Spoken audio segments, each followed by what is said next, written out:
మంచిది ప్రియులరా, పాట పాడి ప్రభుని మహింపరిచిన సహోదరికి ప్రత్యేకమైన వందనాలు. మన మధ్యలో మొదటి వర్తమానికులుగా సురేష్ గారు మన మధ్యలో ఇచ్చేసి ఉన్నారు. దయచేసి వారి చప్పట్లు కొట్టి ప్రేమతో స్వాగతిద్దాం దయచేసి ఒకసారి. అలాగే మన జున్నూరుపాల నుంచి ఇజ్రాయెల్ పాస్టర్ గారు కూడా ప్రత్యేకమైన వందనాలు, వారు కూడా స్టేజ్ మీదకి వచ్చి ఉన్నారు. ఆంధ్ర క్రైస్తవ కీర్తనలో నుండి 462 జయప్రభు యేసుని వెంబడించుచు జయముగా నడిచెదము అనే పాట పాడుదాం. దయచేసి దైవ సేవకులందరూ ఒకసారి స్టేజ్ మీదకి రండి. అందరూ కలిసి గట్టిగా పాడుతూ ప్రభునామని మహింపరచుదాం. 462 ఈ పాట చివరి చరణానికి అందరూ లేచి నిలబడదాం. మరి గురుమండల అధ్యక్షులు మరి వెలసనాయ్ గారి అధ్యక్షతలో కార్యక్రమాన్ని ఇంకా ముందుకు నడిపించడం జరుగుతుంది. గడిచిన దినాల్లో మరి మొదటిగా మన గ్రామానికి జేమ్స్ పాస్టర్ గారిని, మరి దాసరి రవి గారు కుటుంబ సభ్యులు వారికి మనకు పరిచయం చేశారు. రెండవసారి మన గ్రామానికి వారు వచ్చి వెళ్ళారు. ఇది మూడవసారి మన మధ్యకి రావడం. అలాగే సురేష్ గారు ఇది మొదటిసారి మన గ్రామానికి రావడం జరిగింది. ప్రత్యేకంగా వారు కూడా వందనాలు తెలియపరుస్తూ అందరూ కలిసి జయప్రభు యేసు నీ వెంబడించుచు అనేటువంటి పాట పాడుకొని ప్రభునామాన్ని మహిమపరచుదాం. జయ ప్రభు యేసు నీ వెంబడించుచు జయముగా నడచెదము, యేసుతో జయముగా వెడలెదము. జయ ప్రభు యేసు నీ వెంబడించుచు జయముగా నడచెదము, యేసుతో జయముగా వెడలెదము. ప్రియుడగు యేసుని ప్రేమను చవిగుని, ప్రియుడగు యేసుని ప్రేమను చవిగుని పయనము చేసేదమా ప్రభు, పయనము చేసేదమా ప్రభు. జయ ప్రభు యేసుని వెంబడించుచు జయముగా వెడలెదము, యేసుతో జయముగా వెడలెదము. ఆదరణయు అధిక బలమును ఆత్మకార్యమును అవనిలో అందరి రక్షయను. ఆదరణయు అధిక బలమును ఆత్మకార్యమును అవనిలో అందరి రక్షయను. ఆదర్శంబవు ఆయన వాక్యమే, ఆదర్శంబవు ఆయన వాక్యమే అనిశయమనకిల మార్గము చూపగా, అనిశయమనకిల మార్గము చూపగా. జయ ప్రభు యేసుని వెంబడించుచు జయముగా నడచెదము, యేసుతో జయముగా వెడలెదము.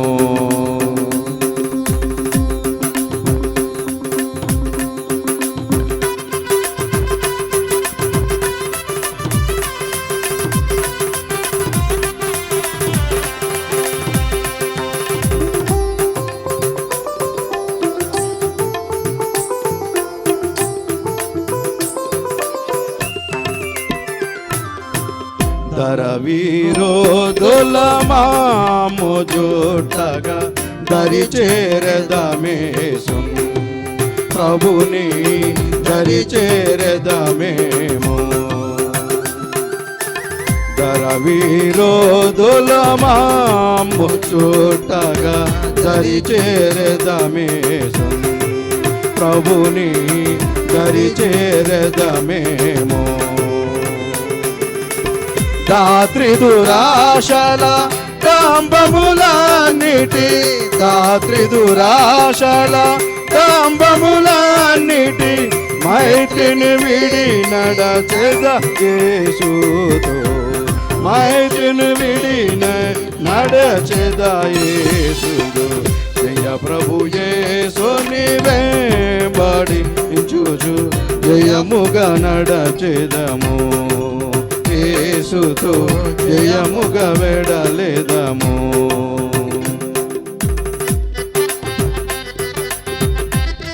దేవునికి స్తోత్రం. కంటిన్యూషన్ చేద్దాం. మా ప్రభు చూపుము నీదు మార్గపు మాదిరి జాడలను, నీదగు మాదిరి జాడలను. మా పాదములను తోట్రిలకుండగా, మా పాదములను తోట్రిలకుండగా మాకిడు బలమును ఈ కృప దినమున, మాకిడు బలమును ఈ కృప దినమున. జయ ప్రభు యేసుని వెంబడించుచు జయముగా నడచెదము, యేసుతో జయముగా వెడలెదము.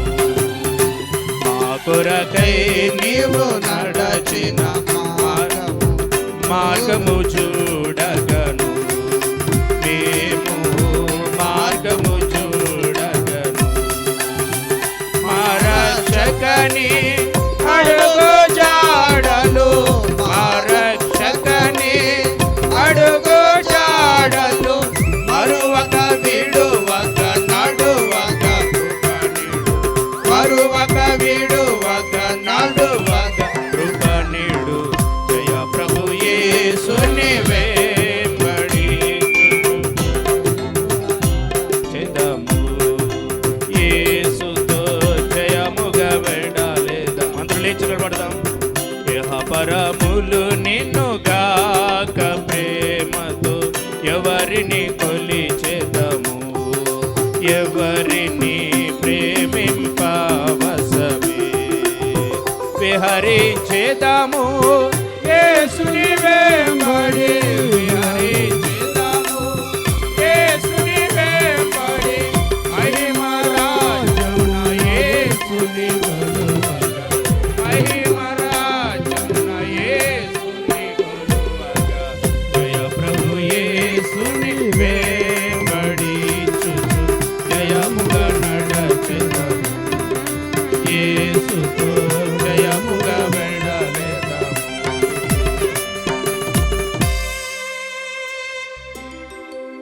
తండ్రియకయు కుమారునికయు పరిశుద్ధాత్మయకయు నామమున ఆమేన్.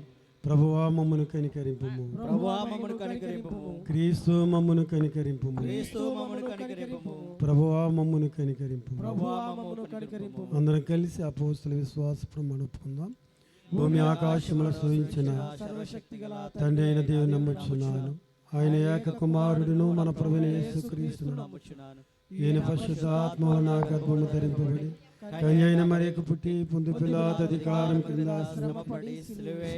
చనిపోయి సమాధి చేయబడినయు, అదృశ్యలోకములోనికి దిగిననియు, చనిపోయిన వారి నుండి మూడవ దినమున తిరిగి లేచి పరలోకమునకెక్కి సర్వశక్తి గల తండ్రి దేవుని కుడి చేతి వైపున కూర్చున్నాడని, సజీవులకును మృతులకును తీర్పు చేయటి అక్కడి నుండి వచ్చిన నమ్ముచున్నాను. పరిశుద్ధాత్మ నమ్ముచున్నాను. పరిశుద్ధ క్రైస్తవ సంగమగు పరిశుద్ధుల సహవాసమును, పాపక్షమాపణయు, శరీర పునరుద్ధానమును, నిత్య జీవమున్నవని నమ్ముచున్నాను. ఆమేన్. దయతో అందరూ కూర్చోనండి.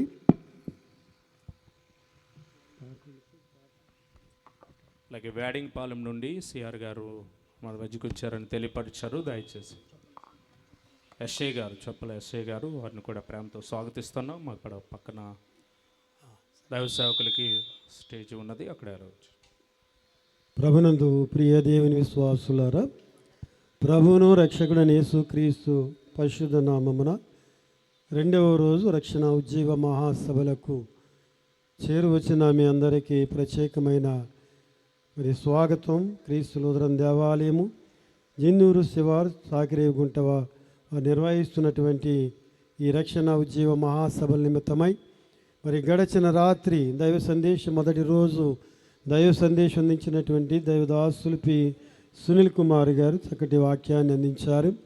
మరి రెండవ రోజు మరి దినాన్ని దైవార్థమాన్ని అందించడానికి మన మధ్యకు బ్రదర్ వి సురేష్ గారు మన మధ్యకు వచ్చారు.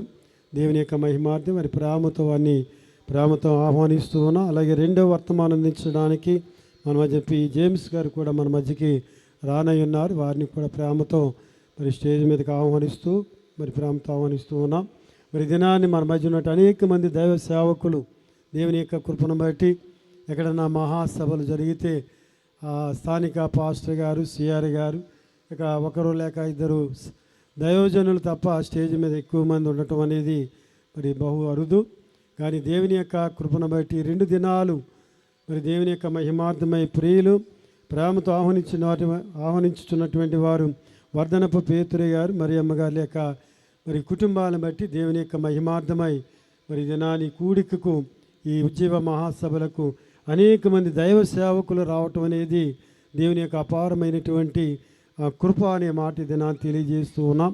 అంత మాత్రమే కాదు, చక్కటిగా పాటలు పాడుచున్న దైవజనుడు సహోదరుడిని బట్టి మరి ఆర్కెస్ట్రా వారిని బట్టి సౌండ్ సిస్టమ్ వారిని బట్టి మరి చేరువచ్చిన మీ అందరికీ ప్రభువైన యేసుక్రీస్తు నామములో రెండవ రోజు స్వాగతం పలుకుచు మరి ఈ ప్రత్యేక రెండవ వర్తమానం కొరకు ఏర్పాటు చేయబడినటువంటి రెండవ రోజు మొదటి వర్తమానం కొరకు ఏర్పాటు చేయబడిన దేవుని యొక్క వాక్య భాగము మరి సువార్త పాఠ్య భాగము పరిశుద్ధుడైన మత్తయి రాసిన సువార్త 6వ అధ్యాయము 31వ వచనం నుండి 34వ వచనం వరకు ఎవరైనా స్త్రీలలో ఒకరు వచ్చి మరి వాక్యం చదవలసిందిగా ప్రేమతో ఆహ్వానిస్తూ ఉన్నాం.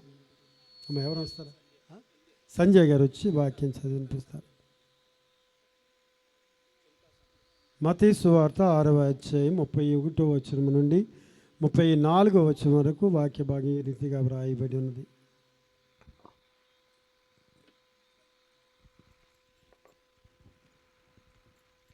ఈ దినమునకే ఏర్పాటు చేయబడిన సువార్త పాఠ్యభాగం మత్తయి సువార్త 6వ అధ్యాయము 31 నుంచి ఈ విధంగా వ్రాయబడి ఉన్నది.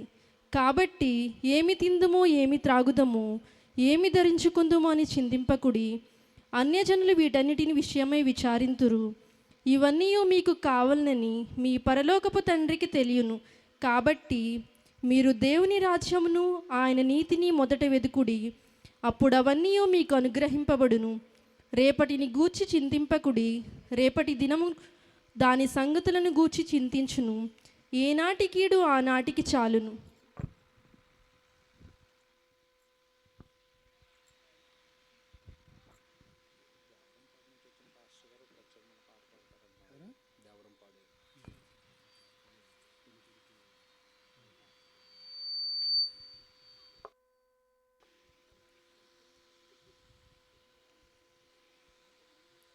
వాక్యానికి ముందుగా మన మధ్య ఉన్నటువంటి పాస్టర్ పౌలు గారు చిన్న ప్రార్థన చేయవలసిందిగా ప్రేమతో వారిని ఆహ్వానిస్తూ ఉన్నాం.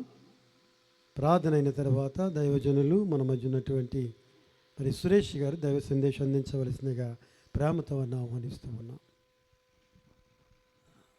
ప్రార్థన చేసుకుందాం. అందరూ కన్నులు మూసుకునండి, ప్రార్థనలో ఏకీభవించండి. మహాపరిశుద్ధుడును మహోన్నతుడువైన మా తండ్రి, మీ పరిశుద్ధ నామమునకై వందనములు స్తోత్రములనైనా, కాలములు సమయములు మీ స్వాధీనములు ఉన్నవిని మీ వాక్య గ్రంథములో వ్రాయించి గతించిన ఉదయకాలం అంతటిలో నీ కాపుదలిచ్చి రాత్రికాల సమయంలో మమ్మను ప్రవేశపెట్టి, ఇదిగో ప్రియులు మా యొక్క కుమారులు పేతురు గారు లేటు నైనా, అలాగే వారికి మరియమ్మ గారు కుటుంబ సభ్యులు ఈ రీతిగా నీ నామమును ప్రకటించటానికి ఈ రక్షణ సువార్త ఉజ్జీవ సభలను ఏర్పాటు చేయటానికి మీరు చూపిన కృప కొరకై ఇచ్చిన సమయాన్ని బట్టి నీకు స్తోత్రాలు చెల్లిస్తున్నాం. నీ నామమును బట్టి చేయుచున్న ఈ కార్యమును బట్టి దేవా, నీ నామానికి మహిమ తెచ్చుకొనండి. అలాగే ఈ కుటుంబానికి నీ ఆశీర్వాదమును అనుగ్రహించమని ప్రార్థించుచున్నాం. రాత్రి కాలములో నీ మహిమార్థమై కార్యక్రమాన్ని జరిగింపచేస్తారు. నీ దాసులు సునీల గారిని నిలబెట్టుకుని మీరిచ్చిన వాక్య సందేశము కొరకై మిమ్మల్ని వందిస్తూ ఉన్నాము. ఈ రాత్రికాల సమయంలో ప్రభా, నీ దాసులు ఇక్కడ నిలబడుచుండగా పరిశుద్ధాత్మ దేవా, నీ పావనాత్మ శక్తిని నీ దాసులకు మీరు అనుగ్రహించి కూడి వచ్చిన సంఘముతో, ఆయా ప్రాంతాల నుండి వచ్చిన ప్రజలతో నీ వాక్యము ద్వారా మీరు మాతో మాట్లాడమని అడుగుతున్నాము. ఈ సమయంలో నీ దాసులు సురేష్గా నిలిచి ఉండగా సహాయం చేయండి. స్థానిక మా తండ్రి గురుమండల అధ్యక్షులు నీ దాసులు విల్సన్ బాబాయ్ గారిని బట్టి స్తుతిస్తూ ఉన్నాము. అలాగే కూడి వచ్చిన దైవ సేవకులందరిని బట్టి నేను వందిస్తూ ఉన్నాము. సంఘమును బట్టి, సంఘ పెద్దలను బట్టి నేను స్తుతించుచున్నాం. నీకు మహిమకరముగా, సంఘమునకు కుటుంబానికి ఆశీర్వాదకరముగా కార్యక్రమాన్ని జరిగించమని కార్యమునకు కర్తయున్న త్వరగా వచ్చుచున్న యేసు నామమును బట్టి వేడుకొనుచున్నాం తండ్రి, ఆమేన్. ఈ అవకాశం ఇచ్చిన అయ్యగారికి నా ప్రత్యేకమైన వందనాలు తెలియజేస్తున్నాం.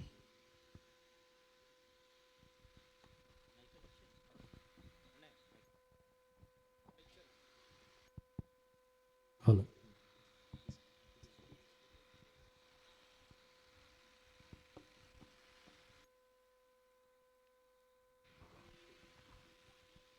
ముందుగా తండ్రి అయిన దేవునికి, ప్రభు అయిన యేసుక్రీస్తు వారి నామంలో నా కృతజ్ఞతాస్తుతులు తెలియజేసుకుంటున్నాను. అలానే వేదిక మీద ఉన్న దైవజనులందరికీ నా ప్రత్యేకమైన వందనాలు తెలియజేస్తున్నాను. ఈ ఫ్యాన్ ఏదో కొంచెం ఆఫ్ చేయండి. చిన్న ప్రార్థన చేద్దాం. ప్రార్థన చేసి మనం వాక్యంలోనికి వెళ్దాం. తలలోంచి సర్వోన్నతుడైన మా దేవ, దయగల తండ్రి, కృపగల మా ప్రభువా, ఈ రాత్రికాల సమయమందు మీ పిల్లలముగా మీ సన్నిధిలో మీ వాక్కులు వినడానికి కూడుకున్నాం తండ్రి. గతించిన రాత్రి మీ కుమారుల ద్వారా ఎన్నో విలువైన సంగతులు మాతో మాట్లాడారు. ఇక ఈరోజు కూడా తండ్రి, మీరే మా అందరితో నేరుగా మాట్లాడుతూ మా బ్రతుకుల్లో, మా కుటుంబాల్లో, మా యవ్వన జీవితాల్లో మీకు నచ్చని ప్రతి అక్రమ క్రియను, మీకు నచ్చని ప్రతి దోష సంబంధమైన తండ్రి బ్రతుకును సరి చేసుకోవడానికి సహాయాన్ని అనుగ్రహిస్తారని. దేవా, మీ మహిమను దొంగిలించే మాటలేవి నేను మాట్లాడకుండా కేవలం మీ నామాన్ని, మీ యొక్క కీర్తిని తండ్రి ఘనపరచుటకును మా బ్రతుకులకు అవసరమైన మాటలు మాత్రమే నా నోటి ఉంచుతారని ఆశపడచ్చు. వింటున్న మీ పిల్లలందరినీ మీ చేతులకు అప్పగిస్తూ క్రీస్తు నామని ప్రార్థన సమర్పిస్తున్నాము తండ్రి. ఆమేన్. దేవుని పిల్లని మీ అందరికీ క్రీస్తునామంలో నా శుభములు. త్వరగా మనం కొన్ని విషయాన్ని ఆలోచించేద్దాం. నిన్నటి దినాన సునీల్ అన్నయ్య గారి ద్వారా చాలా విలువైన సంగతులు విన్నారు. అయితే ఈరోజు కూడా 2 వర్తమానాలు మిమ్మల్ని ఎక్కువసేపు ఇబ్బంది పెట్టను. జేమ్స్ గారి ద్వారా ఇంకా విలువైన సంగతులు మనం విందాం. అయితే అన్నయ్య వచ్చేంతలోపు కొన్ని మాటలు మనం విందాం. ఇక అటు ఇటు తిరగొద్దు, జాగ్రత్తగా వినడానికి ప్రయత్నిద్దాం. ఇక్కడ ఉన్న వాళ్ళందరూ క్రైస్తవులే కదా? చేతులు ఎత్తండి అని. ఓకే, మనమందరము క్రైస్తవులు అయినప్పటికీ ఈ క్రైస్తవ జీవితం అనేది చెప్పుకునేంత ఈజీగా బ్రతికేసేది కాదు. మీరు ప్రతి మాట జాగ్రత్తగా వినకపోతే ఏదో చెప్పాడు అనుకుంటారు అంతే. మరలా క్రైస్తవుణ్ణి అని చెప్పుకున్నంత ఈజీ కాదు క్రైస్తవుడిగా బ్రతకడం అనేది. ఎందుకంటే నేను కొన్ని ప్రశ్నలు అడుగుతాను, నిజాయితీగా సమాధానం చెప్పడానికి ప్రయత్నించండి. క్రైస్తవులు కదా, అంతే యథార్థంగా చెప్పడానికి ప్రయత్నించండి. ఈ బైబిల్ ఏదైతే ఉందో, ఈ బైబిల్లో చాలా విలువైన సంగతులు ఉన్నాయి, అవును కదా? ఈ బైబిల్లో చాలా ఆజ్ఞలు ఉన్నాయి, అవునా? ఈ బైబిల్లో మనిషిని బాగు చేసే మాటలు ఎన్నో ఉన్నాయి, ఉన్నాయా లేదా? చెప్పండి మరి.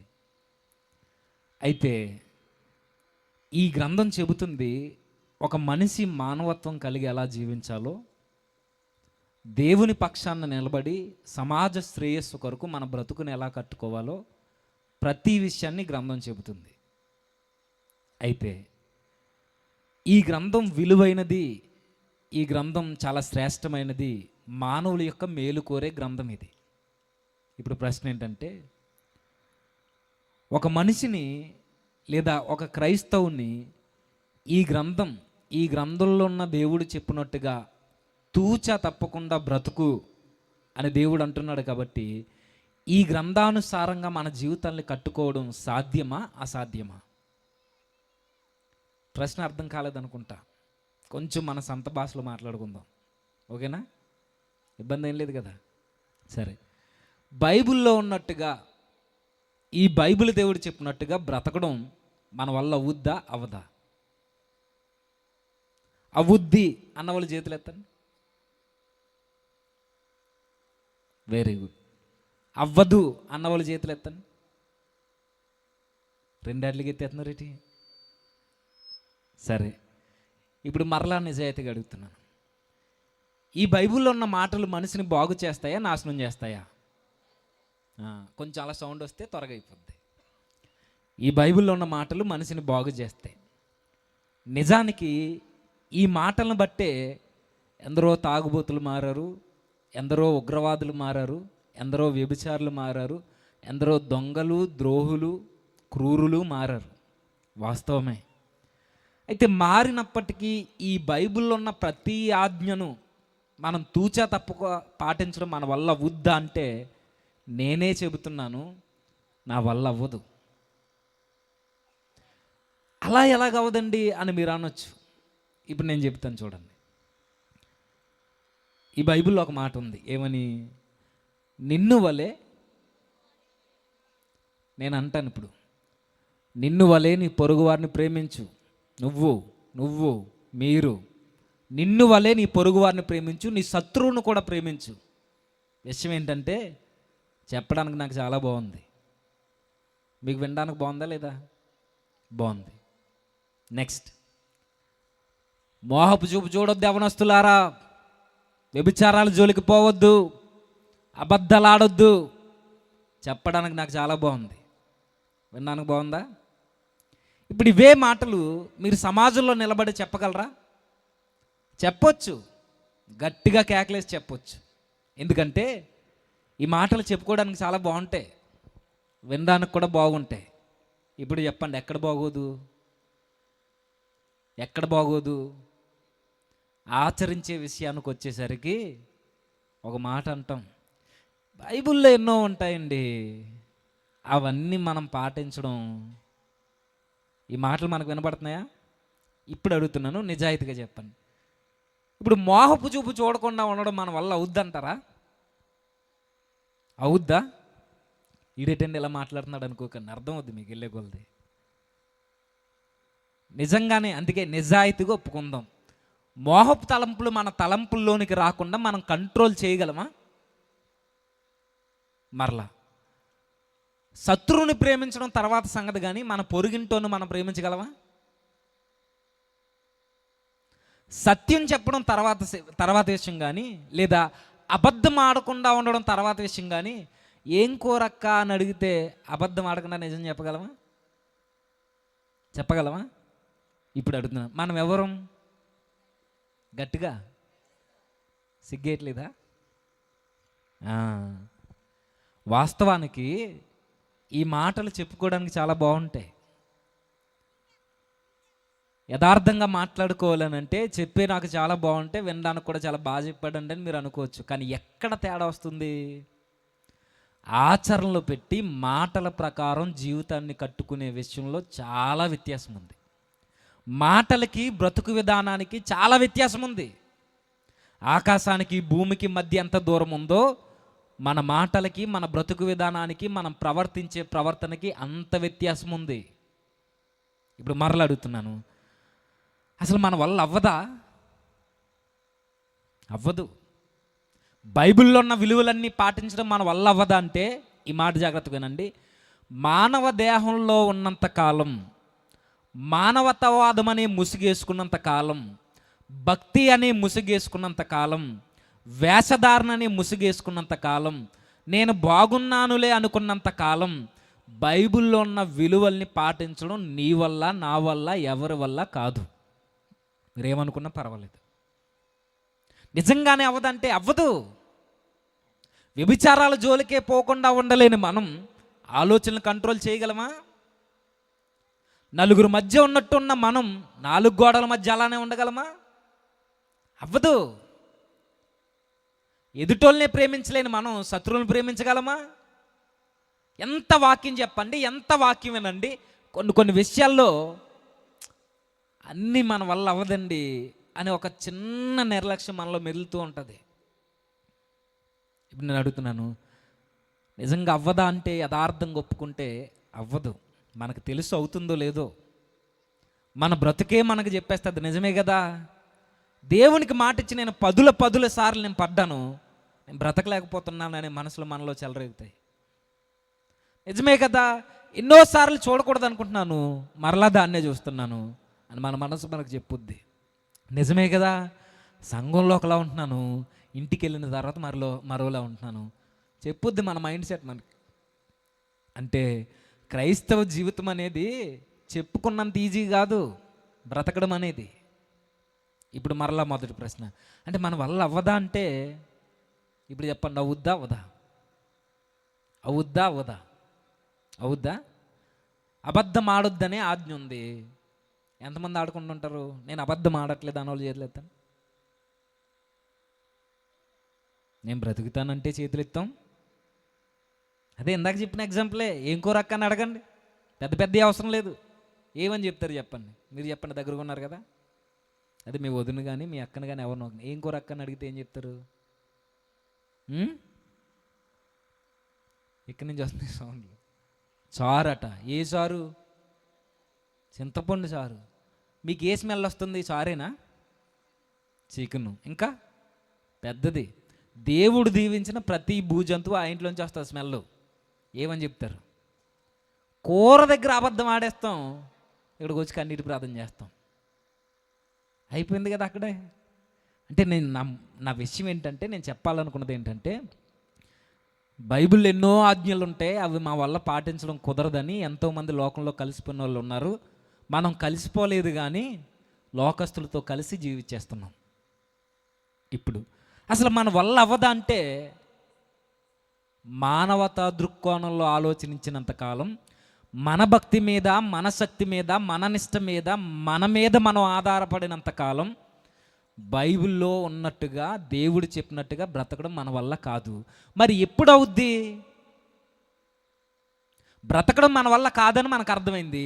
మరి బ్రతకడం మన వల్ల కానప్పుడు చాలా జాగ్రత్తగా, బ్రతకడం మన వల్ల అవ్వదని మనకు అర్థమైపోయింది, ఆజ్ఞలు పాటించడం.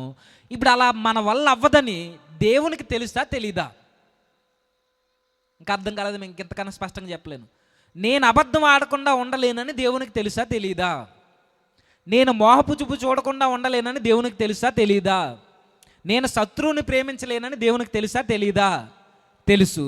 తెలిసే ఎందుకు దేవుడు నువ్వు ఇలానే ఉండాలని మన మీద ఈ ఆజ్ఞలు రుద్దుతున్నాడు అంటే నాకు వస్తుంది అనుమానం, నువ్వు ఎలాగూ బ్రతకలేవు కాబట్టి ఆ కారణాన్ని బట్టి నిన్ను తీసుకెళ్ళి నరకంలో వేసేద్దామనా? దేవునికి తెలుసు కదా నేను బ్రతకలేనని. నువ్వు బ్రతకలేవు కాబట్టే నీకు ఈ ఆజ్ఞలు ఇచ్చాను, నువ్వు మోయలేని బరువుని నీ మీద ఎట్టాను, దీన్ని బట్టి నిన్ను తీసుకెళ్ళి నరకానికి వేసేస్తాను. ఇది ఎలా ఉందంటే 10 సంవత్సరాలు ఉన్న కుర్రోడి మీద 100 కేజీలు బరువు ఎత్తినట్లేదు, మోయగలడా? ఇప్పుడు వాడు మోయలేడని నాకు తెలుసా తెలీదా? తెలుసు. తెలుసు కూడా ఎత్తుతున్నానంటే ఆడు ఎలాగ మోయలేడు కాబట్టి ఓడిపోతాడు అని అక్కడితో చంపేద్దాం ఆలోచన కనబడుతుంది కదా. ఇప్పుడు మరలా అలా కాదండి అనొచ్చు, ఎందుకు? అక్కడ దేవుడు కదా, మరి దేవుని మనం ఏమనలేం కదా. మరలా ఇప్పుడు నేను బ్రతకలేనని తెలిసినప్పుడు నా మీద ఎందుకు ఆజ్ఞలు రుద్దడం? ఈ ప్రశ్న ఎలానే మనసులో పెట్టుకోండి, ముందుకెళ్దాం. అసలు మన వల్ల అవుద్దంటే మన వల్ల కాదు, మరలా మన వల్ల అవుద్దంటే మన వల్ల అవుద్ది. రెండు ఉన్నాయి. మన వల్ల కాదు అంటే మన వల్ల కాదు, మన వల్ల అవుద్దా అంటే మన వల్ల ఖచ్చితంగా అవుద్ది. ఎప్పుడు అవుద్ది? ఎప్పుడు అవుద్దో మనకు తెలియాలంటే బైబిల్లో మనకన్నా ఒక బలహీనుడు, మనకన్నా ఆరోగ్యం లేనోడు, మనలా బంధుమిత్రులు లేనోళ్ళు, స్నేహితులు లేనోడు, తినడానికి మెతుకులు లేనోడు, ఆరోగ్యం లేనోడు, 10 సంవత్సరాల నుండి మంచానికే పరిమితం అయిపోయిన ఒక ముసలోడు ఉన్నాడు బైబిల్లో. ఒక రోగంతో బాధపడుతున్నాడు, కనీసం తన కాలకృత్యాలు కూడా తను తీర్చుకోలేడు. అలాంటోడు దేవుని కొరకు ఎలా నిలబడ్డాడో మనకు తెలిస్తే మనం కూడా దేవుడు చెప్పిన ఆజ్ఞల్ని, దేవుడు అనుకున్న విధానాన్ని మన బ్రతుకుల్లో ఎలా చూపించాలో మనకు అర్థమవుద్ది. ఇక్కడ వరకు అర్థమైంది కదా. ఆ వ్యక్తి దగ్గరికి వెళ్దామా? ఎవరా వ్యక్తి? ఎవరైనా గుర్తొస్తున్నారా? లాజరా. ఆయన మంచం మీద ఎక్కడ ఉన్నాడు? సరే వెళ్దాం. మార్కు సువార్త 2వ అధ్యాయం. మార్కు సువార్త 2వ అధ్యాయం 1వ వచనం నుంచి. కొన్ని దినములైన పిమ్మట ఆయన మరల కపెర్నహూములోనికి వచ్చెను. ఆయన ఇంట ఉన్నాడని వినవచ్చినప్పుడు అనేకులు కూడి వచ్చిరు గనక వాకిటనైనను వారికి స్థలము లేకపోయాను. జరుగుతున్న సందర్భం, యేసుక్రీస్తు వారు పరలోకమందున్న ప్రభు భూమి మీదకి వచ్చి తన సువార్త యాత్రలో ఆయా గ్రామాలను సంచరిస్తూ ఒకానొక పట్టణానికి వచ్చాడు. ఏ పట్టణం అది? కపెర్నహూము అనే పట్టణానికి. ఆ పట్టణానికి వచ్చినప్పుడు యేసుక్రీస్తు వారు ఒక ఇంట్లో ఉన్నాడట. ఆ ఇంట్లో ఉంటే యేసుక్రీస్తు వారు పలానా చోట ఉన్నారని వినబడగానే జనులందరూ గుమిగూడి వచ్చేసి ఆ ఇల్లంతా నిండిపోయిందట. ఎలాగూ సందర్భం వచ్చింది కాబట్టి జస్ట్ ఒక 2 నిమిషాలు ఆలోచించి ముందుకెళ్దాం. ఇప్పుడు యేసుక్రీస్తు వారు పలానా చోట పలానా ఇంట్లో ఉన్నారని ఆ ఊర్లో వాళ్ళందరికీ తెలియగానే ఊరంతా అక్కడ ప్రజెన్స్ అయిపోయిందట. ఇప్పుడు యేసుక్రీస్తు అనగానే పాత నిబంధనలో ముంగుర్తు దేనికి? దేవుని సన్నిధికి, ఆయన మందసానికి, దేవుని యొక్క తేజస్సుకి, మహిమకి ముంగుర్తు ఎవరు? యేసుక్రీస్తు వారు. ఇప్పుడు ఆ యేసుక్రీస్తు అనే దేవుని సన్నిధి ఒక ప్రాంతంలో ఉంటే ఆ దేవుని సన్నిధికి ఆ ఊరంతా పరిగెట్టుకుని వెళ్ళిందట. ఈరోజు ఇదే ప్రశ్నలు మనకు అప్లై చేసుకుందాం. ఇప్పుడు యేసుక్రీస్తు లేదా లిటరల్గా భౌతికంగా ప్రభు మన మధ్య లేకపోవచ్చు, కానీ ఆ ప్రభు యొక్క వాక్కులు వినబడే ఒక స్థలం ఉంది. ఏంటది? చెప్పండి అబ్బా. కపెర్నహూమా, మందిరం. యేసుక్రీస్తు వారు లిటరల్గా భౌతికంగా లేకపోవచ్చు, కానీ ఆయన వాక్కులు వినబడే ప్రాంతం ఉంది, మందిరం. ఇప్పుడు యేసుక్రీస్తు వారు మాటలు వినడానికి ఆయన సన్నిధి దగ్గరికి జనులందరూ పరిగెట్టుకొచ్చారు. ఇప్పుడు మనం క్రైస్తవులేం కదా, ఏ రోజైనా దేవుని సన్నిధికి తూచా తప్పకుండా మన జీవితంలో ప్రాధాన్యతనిచ్చామా? ఈ మాట అంటున్నందుకు బాధపడకండి. నా కుటుంబాన్ని అసలు దేవుడు పట్టించుకుంటలేదండి, నా కొడుకు నా మాట వినట్లేదండి, నా కూతురు నా మాట వినట్లేదు, మా ఆయన తాగుడు మానట్లేదు, నా గృహంలో ఉన్న బాధలన్నీ అలానే ఉన్నాయి, అసలు ఆ దేవుడు పట్టించుకుంటున్నాడా లేదా అని రొమ్ములు బాదుకుంటూ వచ్చి అయ్యా ప్రార్థన చేయండి అయ్యా అని రొమ్ములు బాదుకుంటారు కదా. ఇంత రొమ్ములు బాదుకున్న దేవుడు ఎందుకు నీ జీవితంలో కార్యాలు జరిగించట్లేదు? ఎందుకు నీ కుటుంబంలో దేవుని యొక్క శక్తి ప్రవాహంలో ప్రవహించట్లేదు? కారణం ఎందుకు? నీ కుటుంబంలో అన్ని కుటుంబాల్లో ఉన్నట్టుగా నీ కుటుంబంలో ఎందుకు శాంతి సమాధానం లేదు? కారణం ఏదో కాదు, దేవుని సన్నిధికి మనం ఇంపార్టెన్స్ ఇవ్వకపోవడం, దేవుని వాక్కులు వినబడే ఆ ప్రాంతానికి, దేవుని మాటకి మన జీవితంలో ప్రాధాన్యతనివ్వకపోవడం. నువ్వు ఎప్పుడైతే దేవుని సన్నిధికి, ఆయన వాక్కులకి నువ్వు ఇంపార్టెన్స్ ఇవ్వలేదో, దేవుడు ఎందుకు నీ జీవితంలో కలగజేసుకోవాలి? మీరు అనుకోవచ్చు, నేను దేవునికి 10 ఏళ్ళు ఇచ్చాను, నా జీవితంలో కాబట్టి ఎవరి జీవితంలో కలగజేసుకుంటాడని. నేను దేవునికి 1,00,000 రూపాయలు ఇచ్చాను, నేను పాటలు బాగా పాడతాను, ప్రార్థన బాగా చేస్తాను, నేను కాకపోతే ఇంకెవరికి దేవునికి నచ్చుతాను, దేవుడు నా కుటుంబంలో అంటాడంటే నేను అడుగుతున్నాను, నీ పాట, నీ 10,000 దేవునికి అవసరమా? నా ప్రసంగం, నా ప్రార్థన దేవునికి ఏమన్నా ఘనత ఇస్తుందా? ఏమీ లేదు. మరి దేవుడు మన జీవితాల్లో కలగజేసుకోవాలంటే ఏముండాలి? మొట్టమొదటిగా ఈ వచనం చెప్పకనే చెబుతుంది, దేవుని యొక్క సర్వాతీత శక్తి మన కుటుంబాల్లో ప్రవహించి కార్యాలు జరిగించాలి అని అంటే, మన జీవితాలు బాగుపడాలి అని అంటే, మన కుటుంబాలు కట్టబడాలి అని అంటే, ముందు మనం దేవుని సన్నిధికి ప్రాధాన్యతనివ్వడం నేర్చుకోవాలి. ఏ రోజైనా ఇచ్చామనుకుంటారు కానీ చెబుతున్నాను చూడండి. 10 గంటలకు ఆరాధన జరుగుద్ది అనుకోండి, మీకు ఎన్ని గంటలకు నాకు తెలియదు, 10 గంటలకు జరుగుతుంది అనుకోండి, మనకి ఎన్ని గంటల నుండి అనౌన్స్మెంట్ వినబడుతుంది? ప్రతి చోట చెప్పే ఎగ్జాంపుల్ ఇక్కడ చెప్తున్నా. 10 గంటలకు ఆరాధన అంటే ఎన్ని గంటల నుండి మనకి ఆ అనౌన్స్ వినబడుతుంది, ప్రకటన? మా ఊర్లో అయితే 6 గంటలకు స్టార్ట్ అయిపోద్ది. 6 గంటలకి ఏమని ప్రకటన? ప్రియమైన దేవుని పిల్లలారా, మీ పనులను, చెప్పండి, ఏం తెలియను నా మొక్కలు ఎందుకు చూస్తారు, మీ పనులను త్వరగా ముగించుకుని దేవుని సన్నిధికి మీరు రావాలి. ఇదే కదా ప్రకటన. ఎన్ని గంటలకి? 6 గంటలకి, 7 గంటలకి, 8, మళ్ళీ సండే స్కూల్ మధ్యలో 8:30కి, 9 గంటలకి, మళ్ళీ 10 గంటలకి. అయిపోయిందా? మళ్ళీ ఎప్పుడు వినబడుతుంది? 10:30కి, 11, 11:30, 11:15, 12 గంటలకు దైవజనులు ఇలా మైకు పట్టుకుని ఇదే చివరి ప్రకటన. ప్రియమైన దేవుడు, ఆయన మనసులో ఉన్న మాట, అందరు కాదు, జస్ట్ అంటున్నాను, మనం ప్రియమైన దేవుని పిల్లలం కాదని ఆయనకి తెలుసు. పిశాచుల్లారా అనలేక, ప్రియమైన దేవుని పిల్లలారా, మీ పనులను త్వరగా. ఎన్ని గంటలకి ప్రకటన? ఆరాధన ఎన్ని గంటలకి? 12 గంటలకు కూడా మనకు ప్రకటన వినబడుతుందంటే ఇంకా వచ్చే భక్తులు ఇంకా ఉన్నారా?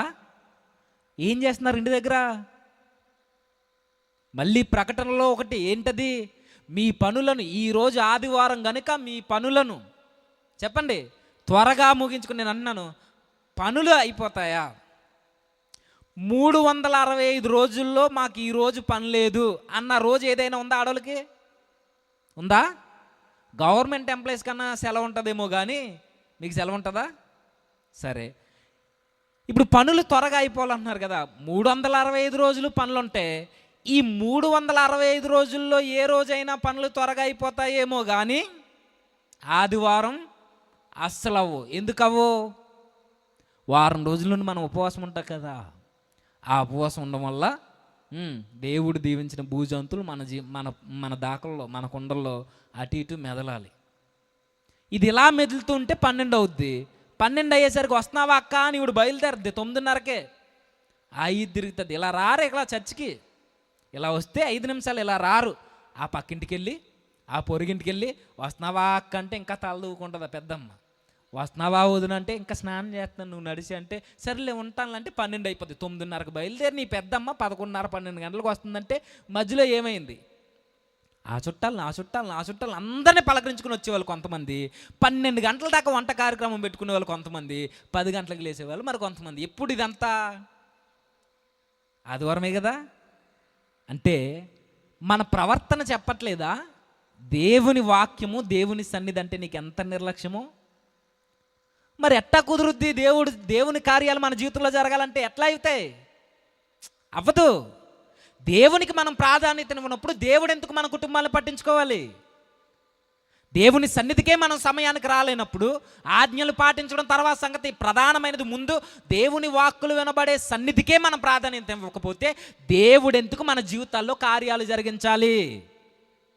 చేయడైనా వస్తారంటే తాబేల్లో నడుచుకుంటా రావడం. చిన్నప్పుడు ఒక యాడ్ వచ్చేది, ఏమని? అరికాల మంటలు, పిప్పొను బాధలు, మోకాలు సలుపులు, నడుము నొప్పి, ఇంకా తలనొప్పి, వీటన్నిటికీ ఒకటే జెండూ బామ్, శాస్త్రి బామ్ ఏదో వచ్చేది అప్పుడు. ఆ రోగాలన్నీ మనకు లేకపోయినా ఉన్నట్టు ఫెయిల్ అయ్యి తాబేలు నడకలా మెల్లిగా నడుచుకుంటూ వస్తాం. అరగంట నడుస్తాం, 5 నిమిషాలు వచ్చేదానికి. ఈ మధ్యలో ఏంటంటే మొత్తం ఊర్లో గొడవలన్నీ మాట్లాడుకుంటూ సీరియల్ కోసం డాక్టర్ బాబు గారు మరి అలా ఉన్నది లేరంట, ఇవన్నీ మాట్లాడుకుంటూ మెల్లిగా వచ్చి ఇక్కడికి వచ్చిన తర్వాత రావడమే తాబేలు నడకడు. ఇక్కడికి వచ్చిన తర్వాత ఏం చేస్తారు? ఇక్కడికి వచ్చాక పెద్ద పుల్లు అయిపోతారు. పెద్ద పుల్లు ఏం చేస్తాయి? గాండ్రిస్తాయి. కానీ ఈ పెద్ద పుల్లు ఈ గాండ్రింపు వేరే. ఇక్కడికి వచ్చిన తర్వాత ఇలా మాట్లాడుతూ అక్కడ ఏదో సౌండ్ వస్తుంది, ఏంటది? జనరేటరా? ఆ సౌండ్ సన్నిధిలో వస్తుంది. ఏ జనరేటర్ ఇది? గురక. ఎక్కడా? చర్చిలో. ఇక్కడికి వచ్చి పడుకుంటున్నారంటే రాత్రంతా ప్రకటన గ్రంథం చదివి తెల్లారిపోయిందా? లేదా జాన్ వెస్లీ గారి తల్లిలాగా కుటుంబం వరకు ప్రార్థన చేస్తూ ఉండగానే వెలుగు వచ్చేసిందా? ఏం లేదు. సీరియల్ చూసి 9 గంటలకి పడుకున్నాం, పొద్దున్న లేచాం. మరి ఎందుకు లేట్ అయింది? అలా ఆయన తెచ్చాడు కదా 2 కేజీలు. అది వండుతూ కేజీ తినేయడంలో లేట్ అయిపోయింది. ఉప్పు సరిపోయిందా, కారం సరిపోయిందా, మసాలా ఉడికిందా లేదా, కేజీ తినేసి మెల్లిగా వస్తే మళ్ళీ ఉపవాసం ఉన్నట్టు ఫీలింగ్. అందరు కాదు, కొందరే. కొన్ని ట్యాగ్స్ అలాగే వేయకపోతే తర్వాత కట్ చేసి అందరిని అంటున్నాడండి సురేష్ అంటారు. అందరు కాదు, కొంతమంది. ఇప్పుడు ఇలాంటి యాటిట్యూడ్ 2 కేజీల్లో కేజీ తినేసి మెల్లిగా ఇక్కడికి వచ్చిన తర్వాత కూర్చుని ముచ్చట్లు పెట్టుకుని పడుకుంటున్నారంటే ఆ ప్రవర్తన చెప్పట్లేదా నీకు దేవుని సన్నిధి అంటే అసలు విలువ లేదని? దేవుని వాక్యం అంటే నీకు ఇంట్రెస్ట్ లేదని ఆ యాటిట్యూడ్ చెప్పట్లేదా? ఇలా ఉంటే దేవుడు ఎందుకు మన జీవితాల్లో కలగజేసుకోవాలి? ఎందుకు కలగజేసుకోవాలి? రావడం తాబేలు నడకలో, వచ్చిన తర్వాత పెద్ద పుల్లు అయిపోవడం, పోనీ చివరి వరకు ఉంటారంటే వాక్యం మొదలు పెడితే చాలండి. కానీ ఈ సందర్భంలో చూడండి, యేసుక్రీస్తు అలా మాట్లాడుతూ ఉండగా ఇంటి పైకప్పు లేపేసి ఆ పక్షవాత రోగిని అక్కడ మధ్యలో దించేశారు. ఇంత గందరగోళ పరిస్థితుల మధ్య ఆ రోగిని అలా దించుతున్న చుట్టూ ఉన్న వాళ్ళు మాత్రం కిమ్మనలేదు. యేసుక్రీస్తు వారి నోటి నుండి ఏ వాక్కులు వినబడుతున్నాయో దాని మీదే దృష్టి ఉంచారు. ఇలా మాట్లాడుతుంటే ఇలా పాము వెళ్ళిపోయింది అనుకోండి, ఏం చేస్తారు చెప్పండి? ఇంకెక్కడ మీటింగ్ ఉండదేగా, ముందు మీరే ఉన్నారు కాబట్టి అలాంటి ఏదో మెల్లు కూర్చుంటారు. ఇలా తేలేమన్నా వస్తే ఇంకా అయిపోయింది, ఇంకా అక్కడితోనే అయిపోయింది. ఇంకా ముందు వెళ్దాం, తర్వాత చూసుకుందాం, వచ్చే నెలలో లేదా వచ్చే సంవత్సరం పెట్టమందాం మీటింగ్. చిన్న విషయాలకి మనం అటు ఇటు కదిలిపోతాం. ఇదే యాటిట్యూడ్ సన్నిధిలో ఎలా ఉంటుంది? ఫోన్ వచ్చి వెళ్ళిపోతాం. మరి ఎమ్మెల్యే గారు ఫోన్ చేశారు కదా మనకి. మరి ఆడవాళ్ళు అయితే ఏం లేదండి, గట్టి ముడేసుకుని వస్తుంది కొంగికే తాళం.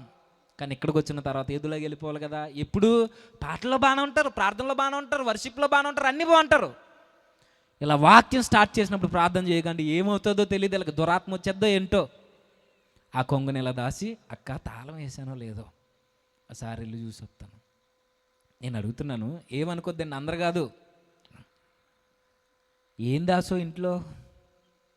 లక్షలు ఏమైనా కూడగట్టావా? పోను దొంగోడే పడ్డాడు, మన ఇంట్లో ఏం దొరుకుతాయి చెప్పండి? రాలిపోయిన తలంటికలు దొరుకుతాయి, అంతేనా? ఏం దొరుకుతాయి మన ఇంట్లో? తోమన గిన్నెలు దొరుకుతాయి. ఏం దొరుకుతాయి? లక్షలు ఏమన్నా దొరుకుతాయి? గట్టిగా ఉంటే 10 ఏళ్ళు కన్నా ఎక్కువ ఉండవు మన ఇంట్లో, అంతకన్నా ఎక్కువ ఉంటే చచ్చికిరాం, అంతేనా? దీని కొరకు తాళం వేసానా లేదా, అన్నం కొండ కట్టానా లేదా, గ్యాస్ కట్టానా లేదా? ఊళ్ళో వాళ్ళందరికీ 50 కేజీలు వండేసావా? ఉన్నది 4, వండుకున్నది కేజీ 2 కేజీలు, దానికే కుక్కలు తినేస్తాయా? పోనీ తినేసా, ఏమైపోయింది? పోనీ గ్యాస్ అయిపోయింది. అంటే దేవుని వాక్యం కన్నా నీకు అన్నం కొండ ఎక్కువైపోయిందా?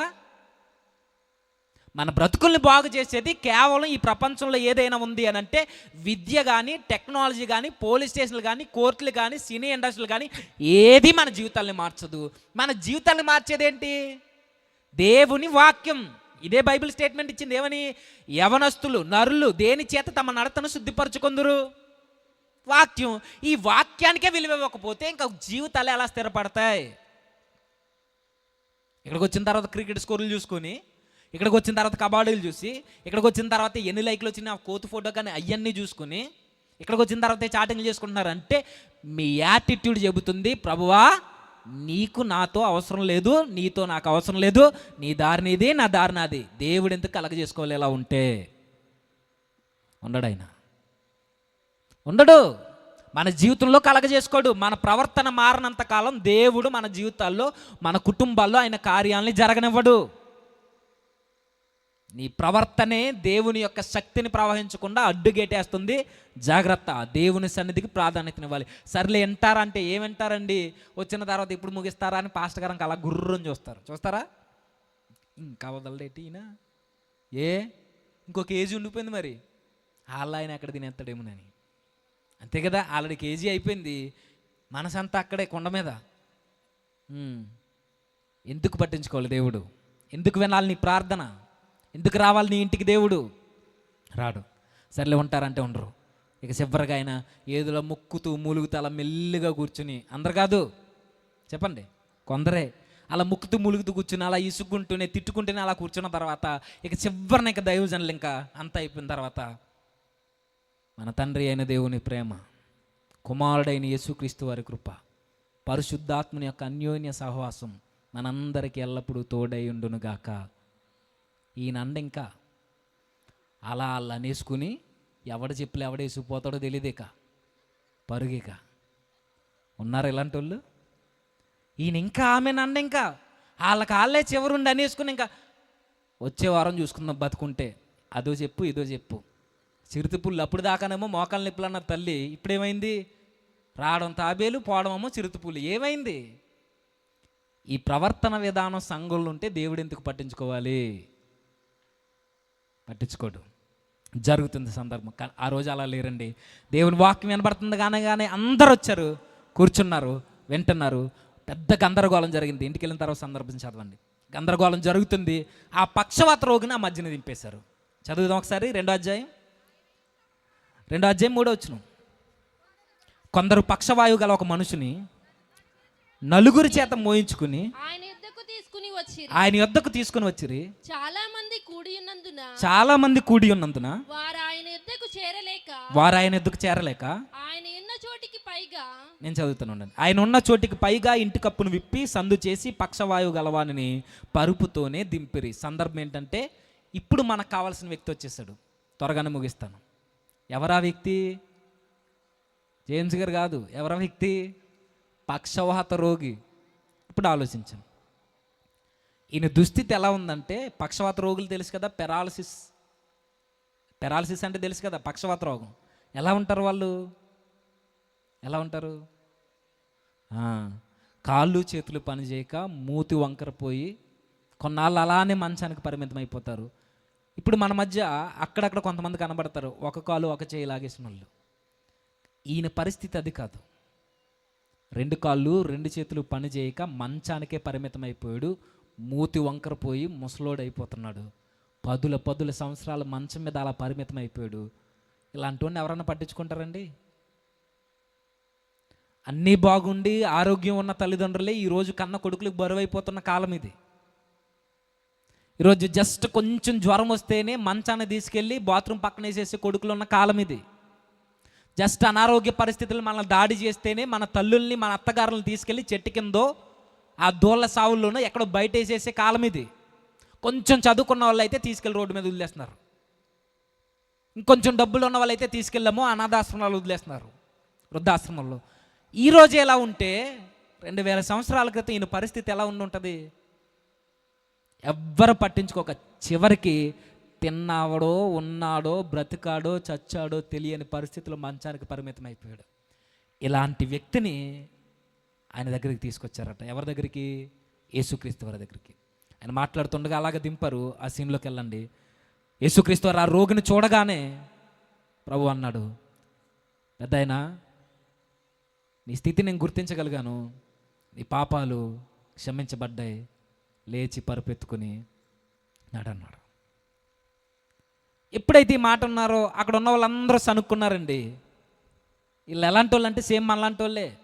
ఆపదలో ఉన్న వారికి సహాయం చేయడం చేత కాదు, కానీ ఇబ్బందుల్లో ఉన్న వారిని పరామర్శించడం, వారికి 10 రూపాయలు ఇవ్వడం చేత కాదు, కానీ వారు ఎవరి చేతనైనా సహాయం పొందుకుంటే చూడలేక వారవలేక వారికి చెడ్డ పేర్లు పెట్టడం బాగా మనకి ఎలా అలవాటో వీళ్ళు కూడా అంతే. అక్కడ ఉన్న పెద్దోళ్ళు యేసుక్రీస్తు వారు సహాయం చేస్తున్నారు. ఎన్నో ఏండ్ల నుండి వాళ్ళ మధ్య కదా బతుకుతున్నాడు ఈ పెద్దాయన.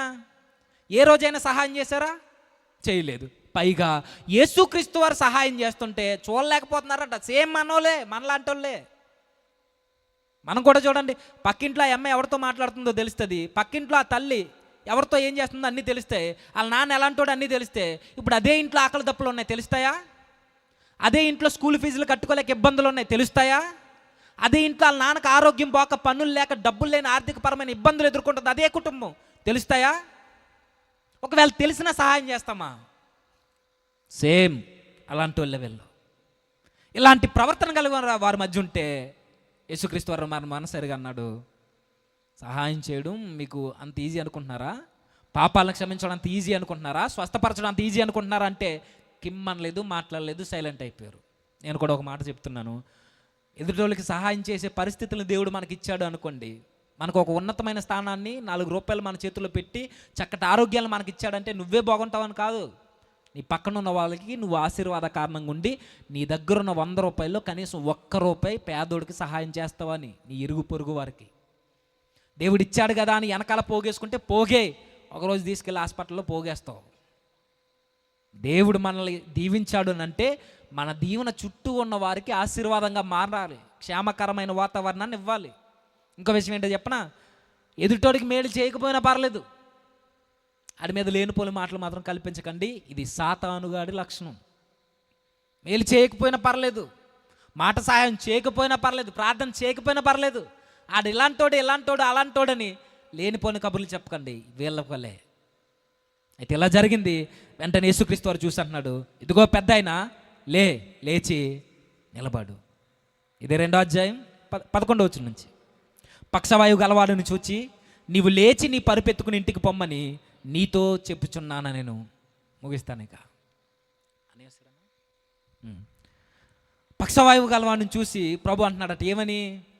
మన భాషలో, పెద్దాయనా లేచి పరుపెత్తుకో. నేను అడుగుతున్నాను ఇప్పుడు, లేవగలడా? పక్షవాత రోగంతో బాధపడుతున్న ఆయన లేవగలడా? 2 చేతులు 2 కాళ్ళు పనిచేయని ఆయన, 4 చేత మోయించుకుని వచ్చిన ఆయన లేవగలడా? లేవలేడు. లేవలేని ఆయన చూసి ప్రభు ఏమంటున్నాడు? ఎటకారం చేస్తున్నట్టు అనిపించట్లా? హేళన చేస్తున్నట్టు అనిపించట్లా?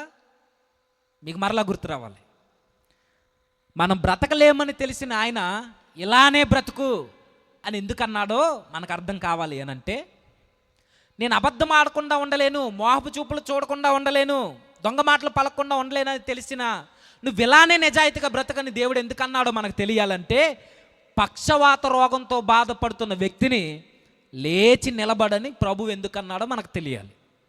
అర్థమవుతుందో లేదో, మీకు సింక్ అయినాయో లేదో. పక్షవాతంతో అలా మంచానికి 10 సంవత్సరాలు పరిమితం అయిపోయాడు. నార్మల్గా మీరు చెప్పండి, లేవగలడా? ఇప్పుడు నేనే ఉన్నాను, రోగగ్రస్తుని ఎవరినో తీసుకొచ్చారు, లేచి నిలబడంటే ఎలా చూస్తాను నన్ను? ఎక్కడి నుంచి తీసుకొచ్చారు ఈయన్ని? ఈ హైవేకి ఇలా కొడితే జస్ట్ 200 కిలోమీటర్లు ఉంటుంది. ఏంటి? వైజాగ్. లేదు ఇలా విజయవాడ నుంచి ఎక్కితే జస్ట్ 500 కిలోమీటర్లు ఉంటుంది. అయితే వైజాగ్, లేకపోతే హైదరాబాదు. ముందు అర్జెంట్గా ఈ సురేష్ గారిని ఆ ఎర్రగడ్డ హాస్పిటల్కి పంపించేయమంటారు. అవునా? ఎందుకు? అలా పడిపోయి ఉన్న వ్యక్తిని అంటే ఎలా చూస్తారు చెప్పండి? పిచ్చోడి కింద చూడరు. ఏదో మానసిక బాధతో బాధపడుతున్నాడండి ఈ అబ్బాయి అని ఎలా అయితే చూస్తారో, ప్రభువును కూడా చూసిన కళ్ళు ఉన్నాయి. ఎలా అని అంటున్నాడు, ఎలా లేస్తాడు? పోనీ ఆయన అనొచ్చు కదా, ముసలు ఆ పెద్ద ఆయన అనొచ్చు, ఏమని? నేను లేచేవాడిని అయితే నీ దగ్గరికి ఎందుకు వస్తాను ప్రభువా అనొచ్చు కదా, అన్నాడా?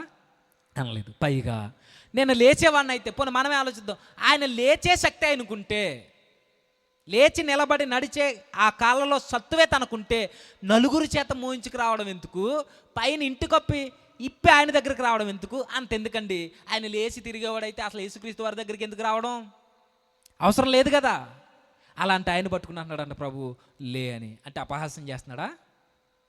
మీరు అనొచ్చు యేసుక్రీస్తు వారిని అలా అనకూడదు కదండి అని. అపహాస్యం చేస్తున్నాడా?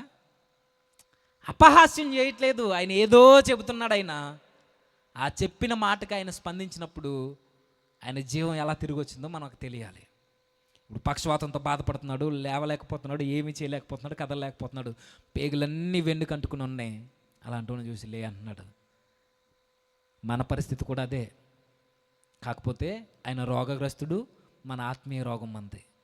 మనల్ని కూడా లేచి నిలబడు, అబద్ధం ఆడకు, వ్యభిచారం జోలికి పోకు, నరహత్య జోలికి పోకు, ద్రోహి, వ్యర్థుడు అనే పదాలు నీ నోట రానికు, ఎన్నో ఆజ్ఞలు ఉన్నాయి, శత్రువుని ప్రేమించని.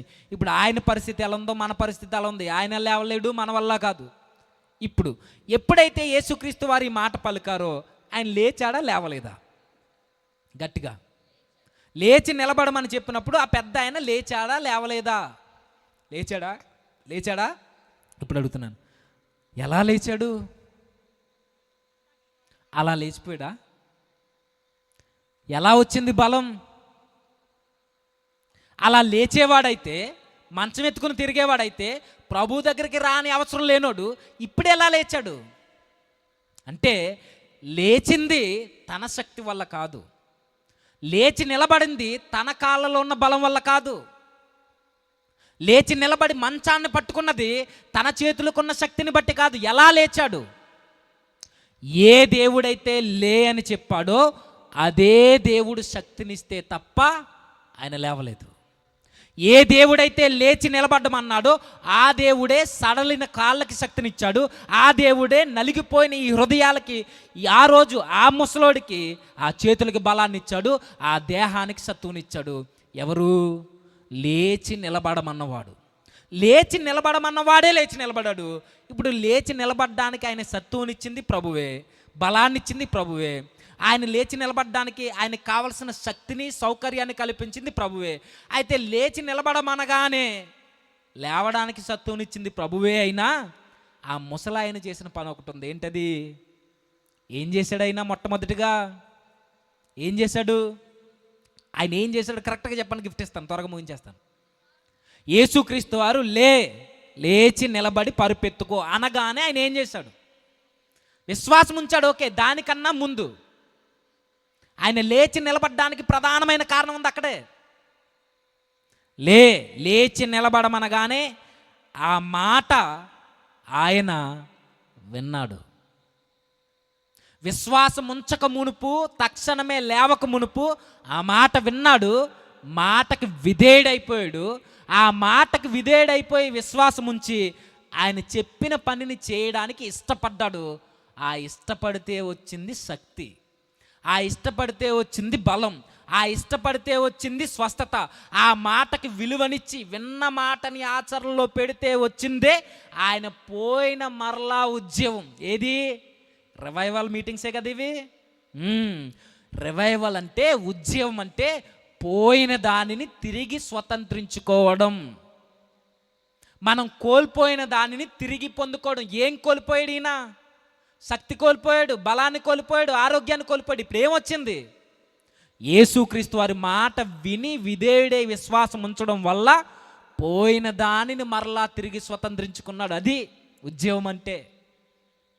ఇప్పుడు మన విషయానికి వద్దాం. ముసలోడికి బలాన్ని ఇచ్చింది ప్రభువే, లేవమన్నది ఆయనే. అదే ప్రభు అన్నాడు ఏమని?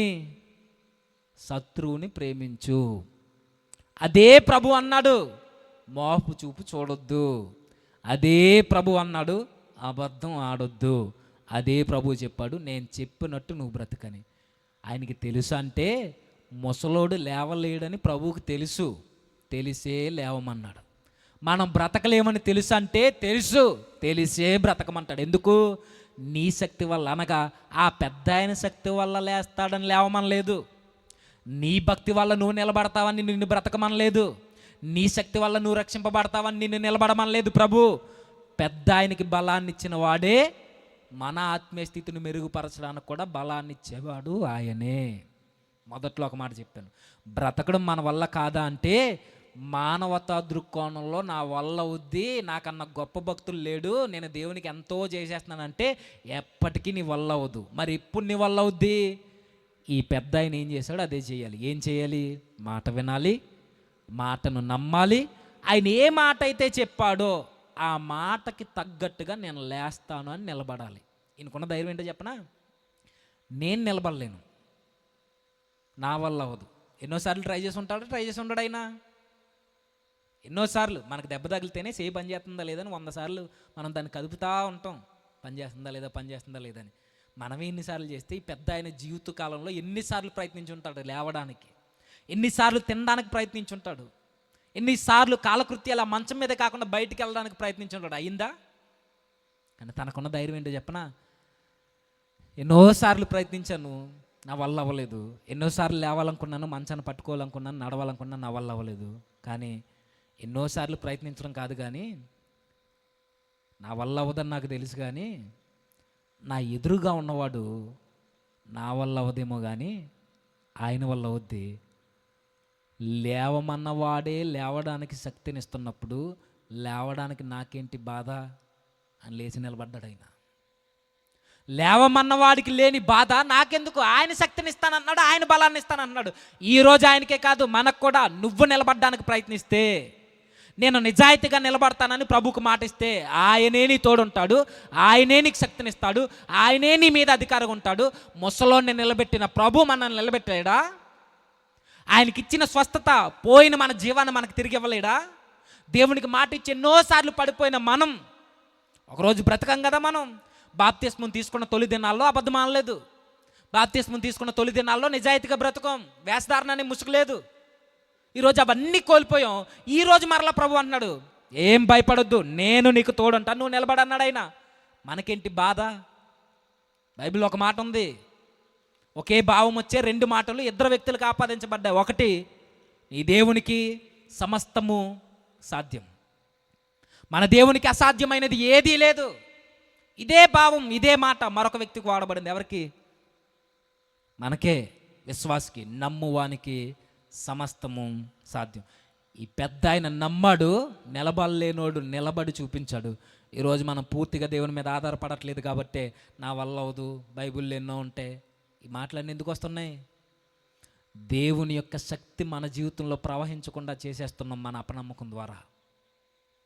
ఒక విశ్వాసకి అసాధ్యమైనది ఏది లేదు. దేవునికి వాడబడిన పదమే మనకు వాడబడింది. ఆయనకి అసాధ్యమైనది ఏది లేదు.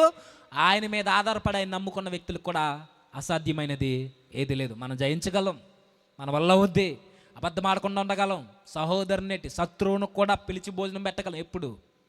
దేవుడు మనకు తోడున్నప్పుడు. మన జీవితంలో కార్యాలు జరగాలన్నా దేవుడు మనకు తోడుండాలి, పాపాన్ని జయించాలన్నా దేవుడు మనకు తోడుండాలి, ఏది చేయాలన్నా దేవుడు మనకు తోడుండాలి. చివరికి మన వల్ల మనం రక్షింపబడలేం ఏ విధంగానూ. మన రక్షణకి మూలమైన ప్రభువు మనతో ఉంటే తప్ప ఈ రక్షణ జీవితాన్ని మనం కొనసాగించలేం. ఏం భయపడొద్దు, దేవుడు ఎప్పటికి కూడా తోడుంటానన్నాడు. మనకు వాగ్దానం ఇచ్చాడు, నిత్యం ఉండేది. ఇదిగో ఎన్నడూ నిన్ను విడువను ఎడబాయను. ఇంతకన్నా వాగ్దానం ఏం కావాలి? కాకపోతే మన క్రియలు బట్టి చెప్తున్నాం, మనం ప్రార్థన కూడా చేస్తాం. ఒక్క అవకాశం ఈ ప్రభువా, ఈసారి సాతాను కానీ చెదకు దొక్కేస్తాను అంటాం. ఏం దొక్కేస్తావు? నిన్ను దొక్కేస్తాడు. సాతాను కన్నా బలవంతులు మనం అవ్వదు. అది కాదు ప్రార్థన. నా వల్ల అవ్వదు ప్రభువా, నీ పరిశుద్ధాత్మ శక్తిని నాకు అనుగ్రహించు, నీ పరిశుద్ధాత్మను నాకు సహాయకునిగా ఉంచు, అప్పుడు నేను జయించగలను. మనం ఎప్పుడు జయించగలమంటే లోకంలో ఉన్నవాడి కన్నా గొప్పోడు మనలో ఉంటేనే మనం జయించగలం. ఈరోజే దేవుని కొరకు నేను నీతిగా బ్రతకాలి, దేన్నైనా జయించడానికి నేను ఇష్టమంటే బయట ఉన్న ప్రభువుని లోపలికి ఆహ్వానించి తడుతున్నాడేమో. ఆ బయట ఉన్నవాడిని సాతానుగానే జయించాలంటే లోపల ఉన్న మన ఉల్లాసాన్ని, మన ఆనందాన్ని, మన హృదయాన్ని సంతృప్తిపరిచే ప్రతి నీచమైన కార్యాన్ని బయటికి తోలి ప్రభువుని జీవితంలోకి ఆహ్వానించి అప్పుడు చెప్పు, దేవా నువ్వు నాతో ఉంటే నేను దేన్నైనా జయించగలను. ముసలోడే నిలబడ్డాడు, మనం ఎంతండి? మనం నిలబడలేమా? ఆయనకే తోడుంటే ఆయనే నిలబడ్డా, లేవలేనోడు మనం నిలబడలేము. మనకు ఆరోగ్యం బాగుంది, 3 పూట్ల చక్కగా తింటున్నాం, కుటుంబాలు బాగున్నాయి, మంచి జీవితం ఉంది, మనం నిలబడలేమా? పక్షవాత రోగే లేచి నిలబడితే మనకి రోగాలు రాలేదు, మనం ఎందుకు నిలబడలేం? ఎప్పటికీ నిలబడలేనంటే నేను ఈ మాట అంటాను, పక్షవాతం వచ్చింది ఆయనకి కాదు, మనకి. నిలబడలేనోడు ఆయన కాదు, మనం. ముసలోడు చెప్తున్నాడు, నీ వల్ల అవ్వాలంటే నీ వల్ల అవ్వదు, దేవుడు నీతో ఉంటే నీ వల్ల అవుద్ది. అందుకే ప్రభువుని ఆహ్వానించాలి. కుటుంబాలు బాగోవాలన్నా ప్రభువే ఉండాలి, జీవితాలు కట్టబడాలన్నా ప్రభువే ఉండాలి. ఆయన రాజ్యాన్ని, నీతిని మొదట వెతుకుతూ ఉంటే ప్రభువు మన వెనకాల మనకు కావాల్సిన కార్యాలన్నీ చేసుకుంటూ వస్తాడు. అదే కదా రెఫరెన్స్ మనం చదవం.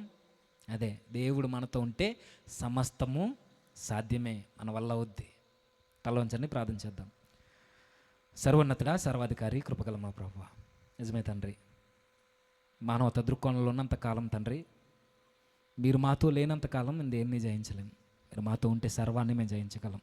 అంటే కృపను మాకు అనుగ్రహించండి. పక్షవాతకి, రోగికి తోడున్న దేవా, మా జీవితాల్లో, మా కుటుంబాలకు కూడా మీరు తోడుండి మమ్మల్ని నడిపిస్తారని ఆశపడుతూ తర్వాత చెప్పబోతున్నాను. నాకు తండ్రి మీ కృపను తోడించండి, మీ పరిశుద్ధాత్మ సహాయంతో తండ్రి వచ్చిన వారందరికీ కావాల్సిన వాక్కులు వినిపించి బలపరుస్తారని కోరుచు క్రీస్తునామని ప్రార్థన సమర్పిస్తున్నాము తండ్రి. ఆమేన్.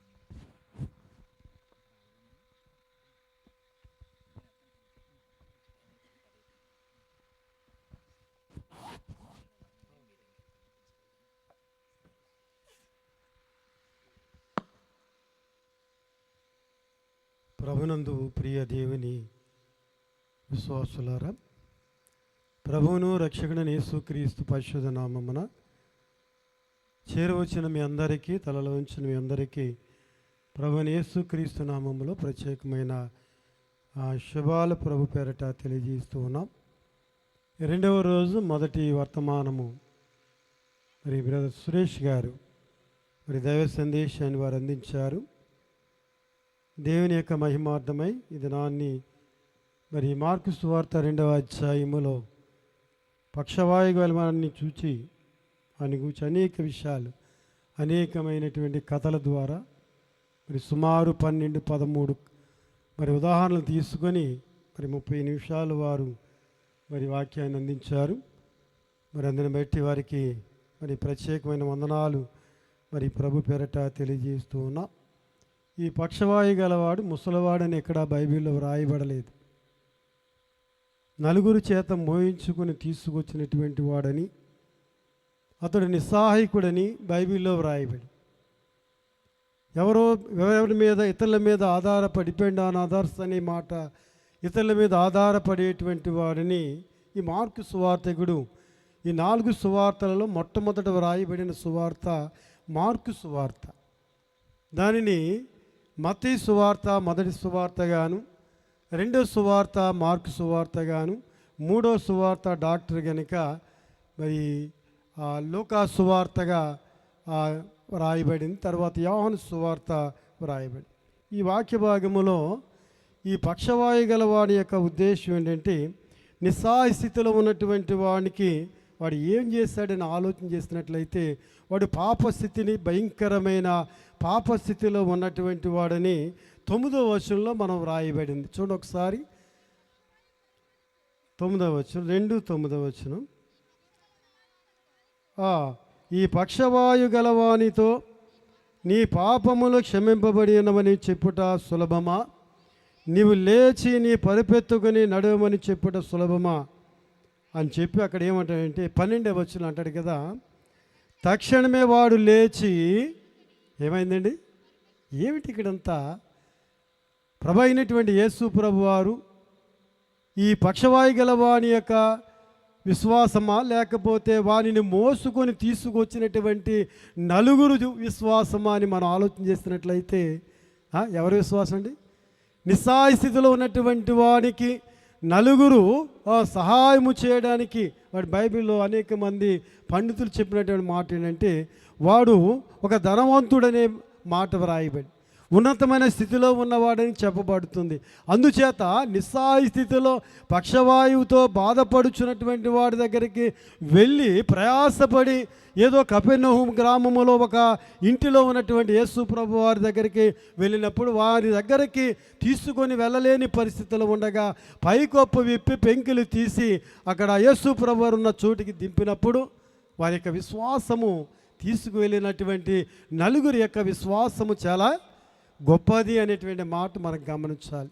ఇక్కడ అనేక మంది ఇక్కడ ఎవరి విశ్వాసం వారిది, ఎవరి ప్రార్థన వారిది, ఎవరి భక్తి వారిది. ఎవరి విశ్వాసము, ఎవరి ప్రార్థన, ఎవరి భక్తి వారిది. ఎవరిని ఫలానా నేను చాలా విశ్వాసపడినని చెప్పడానికి వీల్లేదు. దేవుని వాక్య భాగములో తక్షణమే నీవు లేచి నీ పరుపెత్తుగా నడమని చెప్పగా వాడు లేచి ఏం చేశాడు? అక్కడ వాడు గంతులు వేయచ్చు, పరుగెత్తుకొని వారందరి ఎదుట నడిచి వెళ్ళాను అని వ్రాయబడి. కనుక దేవుని యొక్క కృపను బట్టి మరి దినాన్ని దేవుని యొక్క అనేక మంది స్థలములో మరి కొంతమంది చాలామంది దైవజనులు మరి కచ్చిపులు తీసుకొస్తున్నారు, అనేక మంది నూనె తైలాలు తీసుకొస్తున్నారు, అనేక రీతిలుగా దేవుని సువార్త అనేక రీతిలుగా ప్రకటింపబడుతుంది. ఏమైనప్పటికీ విన్న వాక్యాన్ని మన హృదయంలో పరిపూర్ణముగా ఫలించేటువంటి హృదయాన్ని మనం కలిగి ప్రభు యొక్క వాక్యాన్ని విన్నప్పుడు దేవుని యొక్క మహిమార్థమై మన జీవితాలు ఫలించడానికి మరి అవకాశం ఉన్నదని ప్రభు పేరట మరి తెలియజేస్తూ మరి చక్కటి వాక్యం అందించినటువంటి సురేష్ గారికి ప్రత్యేకమైన మరి వందనాలు తెలియజేస్తున్నాం. రెండవ దైవ సందేశం అందించడానికి మన మధ్య ఉన్నటువంటి బ్రదర్ జేమ్స్ గారు,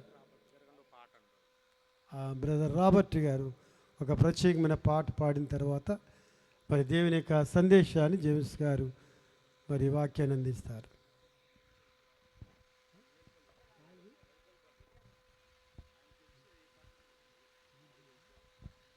దేవునికి మహిమ కలుగును గాక. హల్లెలూయా.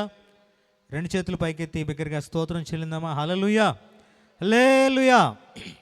విత్తనం విరగకపోతే ఫలించున, కష్టాలే లేకపోతే మరి ఆత్మీయ జీవితంలో కిరీటమే వచ్చున అనే చక్కని పాట పాడుతూ ప్రభుని మహింపరుద్దాం. ఈనాటి వర్తమానికులు జేమ్స్ అన్న గారికి ప్రత్యేకంగా వందనాలండి.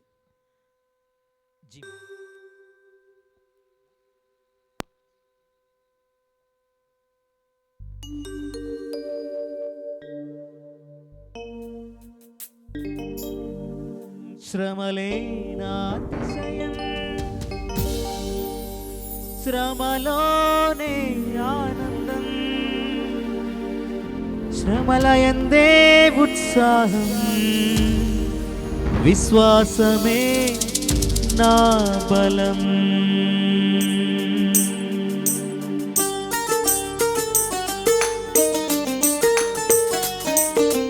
దేవుని మహిమ కొరకై చప్పట్లు కొడతాం. స్తోత్రం.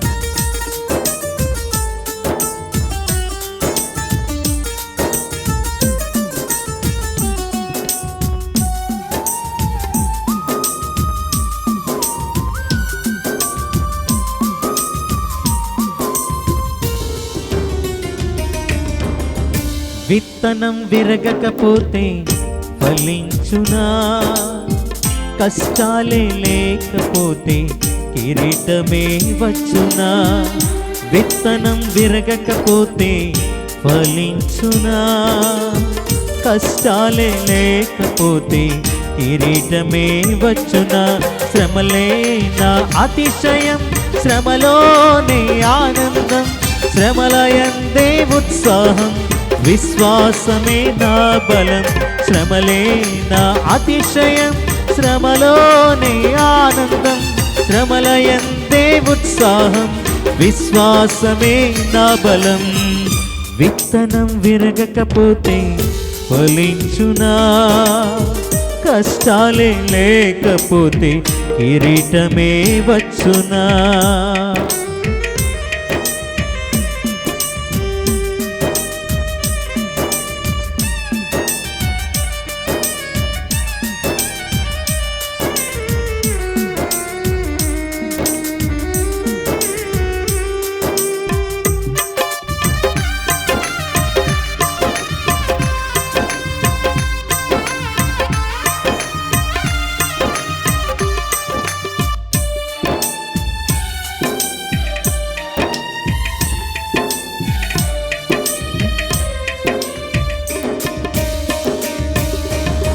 పోరాటం దేవునితైతే నాకేలా ఆరాటం, విశ్వసించి నిలుచుంటేనే ఇస్తాడు విజయ కిరీటం.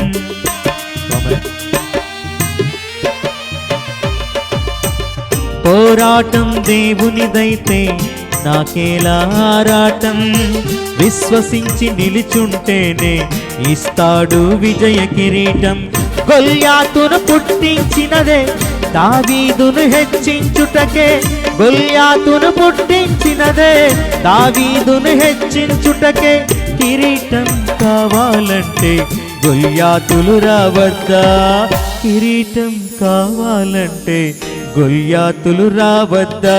శ్రమలే నా అతిశయం, శ్రమలోనే ఆనందం, శ్రమలయందే ఉత్సాహం, విశ్వాసమే నా బలం. శ్రమలే నా అతిశయం, శ్రమలోనే ఆనందం, శ్రమలయందే ఉత్సాహం, విశ్వాసమే నా బలం. విత్తనం విరగకపోతే ఫలించునా, కష్టాలే లేకపోతే కిరీటమే వచ్చునా.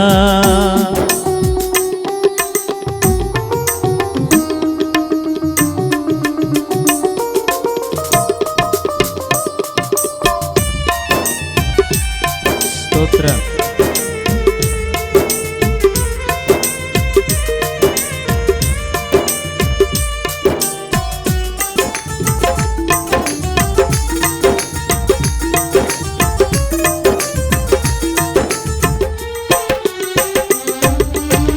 సేవించే మా దేవుడు రక్షించక మానునా, రక్షించకపోయినా సేవించుట మానము. ఆమేన్. స్తోత్రం. సేవించే మహాదేవుడు రక్షించక మానునా, రక్షించకపోయినా సేవించుట మానము. ఇటువంటి విశ్వాసమే తండ్రినే తాకునే, ఇటువంటి విశ్వాసమే తండ్రినే తాకునే. అగ్నిలో ప్రభువే రాగా ఏదైనా హాని చేయునా, అగ్నిలో ప్రభువే రాగా ఏదైనా హాని చేయునా. శ్రమలే నా అతిశయం, శ్రమలోనే ఆనందం, శ్రమలయందే ఉత్సాహం, విశ్వాసమే నా బలం. శ్రమలే నా అతిశయం, శ్రమలోనే ఆనందం, శ్రమలయందే ఉత్సాహం, విశ్వాసమే నా బలం. విత్తనం విరగకపోతే ఫలించునా, కష్టాలే లేకపోతే కిరీటమే వచ్చునా. విత్తనం విరగకపోతే ఫలించునా, కష్టాలే లేకపోతే కిరీటమే వచ్చునా. శ్రమలే నా అతిశయం, శ్రమలోనే ఆనందం, శ్రమలయం ఉత్సాహం, విశ్వాసమే నా బలం. శ్రమలే నా అతిశయం, శ్రమలోనే ఆనందం, శ్రమలయందే ఉత్సాహం, విశ్వాసమే నా బలం. శ్రమలే నా అతిశయం, శ్రమలోనే ఆనందం, శ్రమలయందే ఉత్సాహం, విశ్వాసమే నా బలం. శ్రమలే నా అతిశయం, శ్రమలోనే ఆనందం, శ్రమలయందే ఉత్సాహం, విశ్వాసమే మన బలం. దేవునికి స్తోత్రం. చక్కటి ఈ పాట పాడి వినిపించినటువంటి బ్రదర్ రాబర్ట్ గారికి మనందరి తరపున ప్రత్యేక వందనాలు. ఈ రెండవ కూడిక, రెండవ రాత్రి చివరి కూడిక. అనేక మంది దైవ సేవకులు మన మధ్య ఉన్నారు. మరి దేవుని యొక్క నామములో మరి అందరికీ గ్రీటింగ్స్ అనేది ఇవ్వటం అనేది అది జరగదు కనుక మరి రాష్ట్ర దేశ మరి అనేక ప్రాంతాలలో దైవ సువార్త ప్రకటిస్తున్నటువంటి, విదేశాలలో దేవుని సువార్త ప్రకటిస్తున్నటువంటి మరి మన గ్రామస్తులు రెవరెండ్ దాసరి లాజరస్ గారు మన మధ్య ఉండటం చాలా సంతోషకరం. మరి అనేక ప్రాంతాలలో, ఈ పరిసర ప్రాంతాలలో, మరి రాష్ట్రంలో, మరి దేశాల అనేక ప్రాంతాలలో దైవ సందేశాన్ని వారు అందిస్తూ ఉన్నారు. విదేశాల్లో కూడా వారు దైవ సువార్త, దేవుని సువార్త ప్రకటించారు. మరి దినాన్ని మన మధ్య కూర్చోబెట్టడం, మరి దైవ సేవకుల కూర్చోబెట్టడం మంచి పని కాదు కనుక ఒక 5 నిమిషాలు వారు మరి వచ్చినటువంటి వారికి గ్రీటింగ్ తెలియపరచవలసిందిగా ప్రేమతో వారిని ఆహ్వానిస్తూ మరి ఈ సమయాన్ని వారికి అప్పగిస్తూ ఉన్నాం. ఒకసారి అందరు చప్పట్లు కొట్టి వాని ప్రాముత ఆమనిందాం. దేవుని పరిశుద్ధ నామమునకు మహిమ కలుగును గాక. యేసుక్రీస్తు వారి ప్రశస్తమైన నామంలో ఈ రక్షణ ఉజ్జీవ మహాసభలకు అధ్యక్షుడిని జరిగిస్తున్నటువంటి స్థానిక గురుమండ అధ్యక్షులు రన్ విల్సన్ అన్న గారికి నా ప్రత్యేకమైన వందనాలు చెల్లిస్తున్నాను. ఈ రాత్రి చివరి వర్తమానం అందించడానికి అనేక చోట్ల యవన ప్రేమలో ప్రభు చేత బలంగా వాడబడుతున్న దైవజనులు బ్రదర్ జేమ్స్ గారు మన మధ్య ఉండడం సంతోషం. వారికి నా ప్రత్యేక వందనాలు. వేదికను అలంకరించిన నా తోటి సేవకులకు చేరువచ్చిన మీకు అందరికీ ప్రత్యేకమైన వందనాలు. ఒక్కరు మాట్లాడలా. రెప్లై ఉంటేనే సప్లై ఉంటుంది అన్నాడు ఒక ఆయన. రెప్లై లేకపోతే సప్లై ఆగిపోద్దట. హల్లెలూయా. అందరికీ వందనాలు. ఇందాక చెప్పమన్నాను, ఇప్పుడు కాదు. చాలా సంతోషం. వర్ధనపు వారి కుటుంబ పక్షంగా ఇంత ఘనమైన సభ జరగడం చాలా ఆనందకరం. ఇవి చూడగలిగి కన్నులు ఇచ్చిన దేవుని నేను స్తుతిస్తున్నాను. ఎందుకంటే ఒకప్పుడు ఆర్థిక పరిస్థితులు అంతంత మాత్రమే కుటుంబంలో. వదన భాస్కర్ రావు గారు మరి వదనమ్మ లీలమ్మ గారిని తప్పక మనం జ్ఞాపకం చేసుకోవాలి. ప్రతికూల పరిస్థితుల మధ్య బిడ్డలను పెంచుకుంటూ వచ్చారు. ఎన్నో ఆటుపోట్లను అధిగమించుకుంటూ ఈరోజు దేవుడు తన ఉన్నతమైన కృపను అనుగ్రహించి పేతురు గారు జ్ఞాపకార్థంగా మరియమ్మ గారు కుటుంబీకులందరూ ఇటు చక్కని సభలు ఏర్పాటు చేయడం చాలా సంతోషదాయకం. మరి చక్కని సంగీతాన్ని సన్నీ టీం వారు అందిస్తున్నారు. గత ఎన్నో సంవత్సరాలుగా నాకు వారి పరిచయం. రాబర్ట్ను 15 సంవత్సరాల క్రితం అత్తిల్లో నేను సభల్లో వాడడం జరిగింది. ఈరోజు నిజంగా ఈ ఆనందకరమైనటువంటి సమయాన్ని ఇచ్చిన దేవునికి మహిమ ఘనత ప్రభావములు కలుగునుగాక. సంతోషించిన వాళ్ళందరూ చప్పట్లు కొడదాం. చాలా సంతోషం. చప్పట్లు అంత శబ్దం రావడానికి కారణం ఏంటంటే భోంచేసిన చప్పట్లు. భోజనానికి ముందు చప్పట్లు అయితే ఇంత సౌండ్ రావు. విస్తరించి మాట్లాడిన కానీ దైవజనులు దేవుని సన్నిధిని కూర్చొని మాట్లాడుతూ సురేష్ గారు మనం దేవుని సన్నిధికి ఎప్పుడు వెళ్తున్నాం, ఎలా వెళ్తున్నాం అనే విషయాలు చెప్పారు. దాని క్లారిఫికేషన్కి ఎంతైనా సీనియర్ దైవజనులు కాబట్టి విల్సనయ్య గారు దాన్ని వివరణ ఇచ్చారు. ఆదివారపు ఆరాధనలో 7 ఆశీర్వాదాలు ఉన్నాయి. ఎన్ని ఆశీర్వాదాలు? 7 ఆశీర్వాదాలు. ఈనాడు ఇక్కడ ఉన్న మనందరము కూడా విశ్రాంతి దినాన్ని పరిశుద్ధంగా ఆచరించేవాడమే.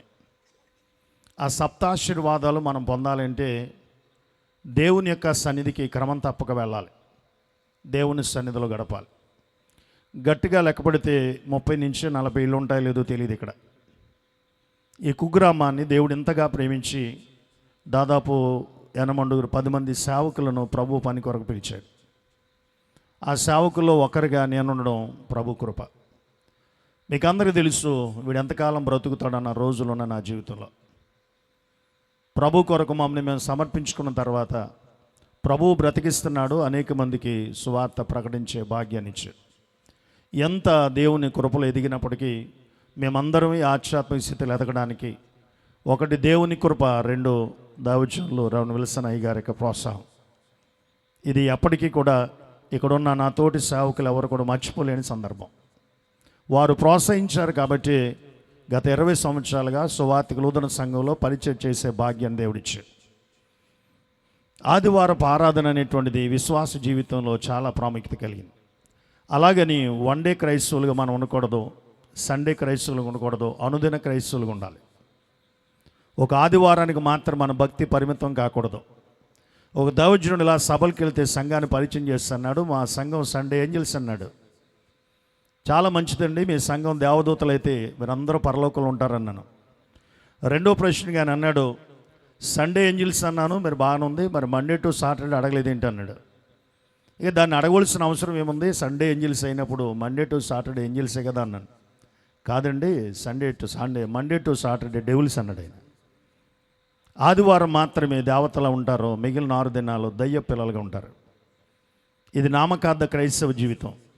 ఆదివారపు ఆరాధనలో మొదటి ఆశీర్వాదం ఏమిటంటే ప్రారంభ ప్రార్థన, ఓపెనింగ్ ప్రేయర్. నా జీవితంలో ఎప్పుడూ ప్రారంభ ప్రార్థన అయిపోయిన తర్వాత మందిరానికి వెళ్ళలేదండి. ఎప్పుడూ ప్రారంభ ప్రార్థనకి ఉన్నాను అన్నవాళ్ళు చేతులు ఎత్తండి. ఏదో 2, 3, 4 మాత్రమే. ఈ సభల తర్వాత అయినా మీ నిర్ణయం మార్చుకోవాలన్న ఉద్దేశం. నా 20 సంవత్సరాల సేవా పరిచయలో ఎప్పుడూ ప్రారంభ ప్రార్థన నా మందిరాలు నేనే చేశాను. టిఫిన్ చేసామో లేదో తర్వాత విషయం, కానీ టయానికి మాత్రం ఉండడం నాకు అలవాటు. ప్రకటించేవారు టయాన్ని మెయింటైన్ చేసినప్పుడు సేవకుడు ఎప్పుడైతే క్రమాన్ని పాటిస్తాడో సంఘం కూడా క్రమాన్ని పాటిస్తుంది. ప్రారంభ ప్రార్థన ఒక ఆశీర్వాదం, ఓపెనింగ్ ప్రేయర్. దైవజనులు జ్ఞాపకం చేస్తారు. అందుకు ఎన్ని అనౌన్స్మెంట్లు వింటూ ఉంటామో, అనౌన్స్మెంట్లు వినే కొద్దీ మా మీద చాలా కోపం వస్తుంది. మీకు అప్పుడే వచ్చేసారా, అప్పుడే మొదలు పెట్టారా, వీళ్ళకి పని పాట లేదు. టయానికి వచ్చేతేనేమో అప్పుడు వచ్చేసాడు అంటారు, లేట్గా వస్తేనేమో టైం మెయింటైన్ చేయడు ఈయన సేవకుడు అంటారు. ఇవన్నీ కూడా ఆలోచన చేసే పూలబాట కాదు ముళ్ళబాట. ఎక్కువసేపు చెప్తే తినేస్తాడంటారు, తక్కువసేపు చెప్తే వాక్యం రాదంటారు. తినకపోతే తినండి అయ్యారు, మాకు దీవులు ఎలాగ వస్తాయంటారు. తింటేనేమో పర్లేదు బాగానే తింటాడు అంటారు. ఇవన్నీ కూడా అధిగమించి సేవలో మేము కొనసాగుతున్నాం. నీ జీవితంలో ప్రారంభ ప్రార్థన సమయానికి ఆరాధనకి వెళ్ళాలి తప్పనిసరి. పనులు అనేవి ఎప్పుడు ఉండేవే, వాటిని పక్కన పెట్టి ప్రారంభ సమయానికి ఎప్పుడైతే నువ్వు దేవుని సన్నిధికి వెళ్తావో ప్రారంభపు ఆశీర్వాదాలు దేవుడికి అనుగ్రహిస్తాయి. రెండవదిగా మనం ఆలోచన చేస్తే ప్రారంభ ప్రార్థన చేసిన తర్వాత దేవునికి మనం స్తుతుల సింహాసనాన్ని వేస్తాం, స్తుతి పాటలు పాడతాం, స్తుతికి సంబంధించిన పాటలు పాడతాం. మన దేవుడు స్తుతులపైన ఆశీనుడు అయ్యేవాడు. ఆయన కొరకు స్తుతుల సింహాసనం వేయడానికి పాటలు పాడే సమయానికి వెళ్ళాలి మనం. ఈనాడు చాలా చోట్ల మనం చూస్తున్నాం ప్రారంభ ప్రార్థన విషయం ఎలాగున్నా పాటలు పాడే సమయానికి కూడా మందిరానికి వెళ్ళని భక్తులు ఎంతమంది ఉన్నారో. ఆ పాడే వాళ్ళు కొంతమంది ఉన్నారు కదా, వాళ్ళే వెళ్తారులే, మేము ఎప్పుడు వెళ్ళినా పర్లేదు అనేటువంటి ఆలోచన కలిగినటువంటి నామకార్థ విశ్వాస జీవితం ఇంకా లోకంలో కనబడుతుంది. ఎందుకంటే మన దేవుని కొరకు మనం చేయగలిగిన ఒక మంచి పని అంత ఉందండి. 92 కీర్తనలు అంటాడు, యెహోవాను స్తుతించుట మంచిది. ఆయనకు స్తుతుల సింహాసనం వేయడానికి స్తుతించడానికి వెళ్ళాలి. మూడో విషయం వచ్చేసరికి ఆలోచన చేసి స్తుతుల సింహాసనం పైన ఆశీనుడైన దేవునికి మనం ఆరాధన చేస్తాం. ఆంధ్ర సువార్త ఉదన సంఘం ఆరాధన చరిత్రాత్మకమైన ఆరాధన. పరిశుద్ధ గ్రంథాన్ని ఆధారంగా మన పితరులు మనకిచ్చిన గొప్ప ఆరాధన. అట్టి ఆరాధన మనం కళ్ళు మూసుకుని ఏకాగ్రత చేస్తుంటే మనం చాకరీ గుంటలు ఉన్నామా పరలోకంలో ఉన్నామా అనిపిస్తుంది.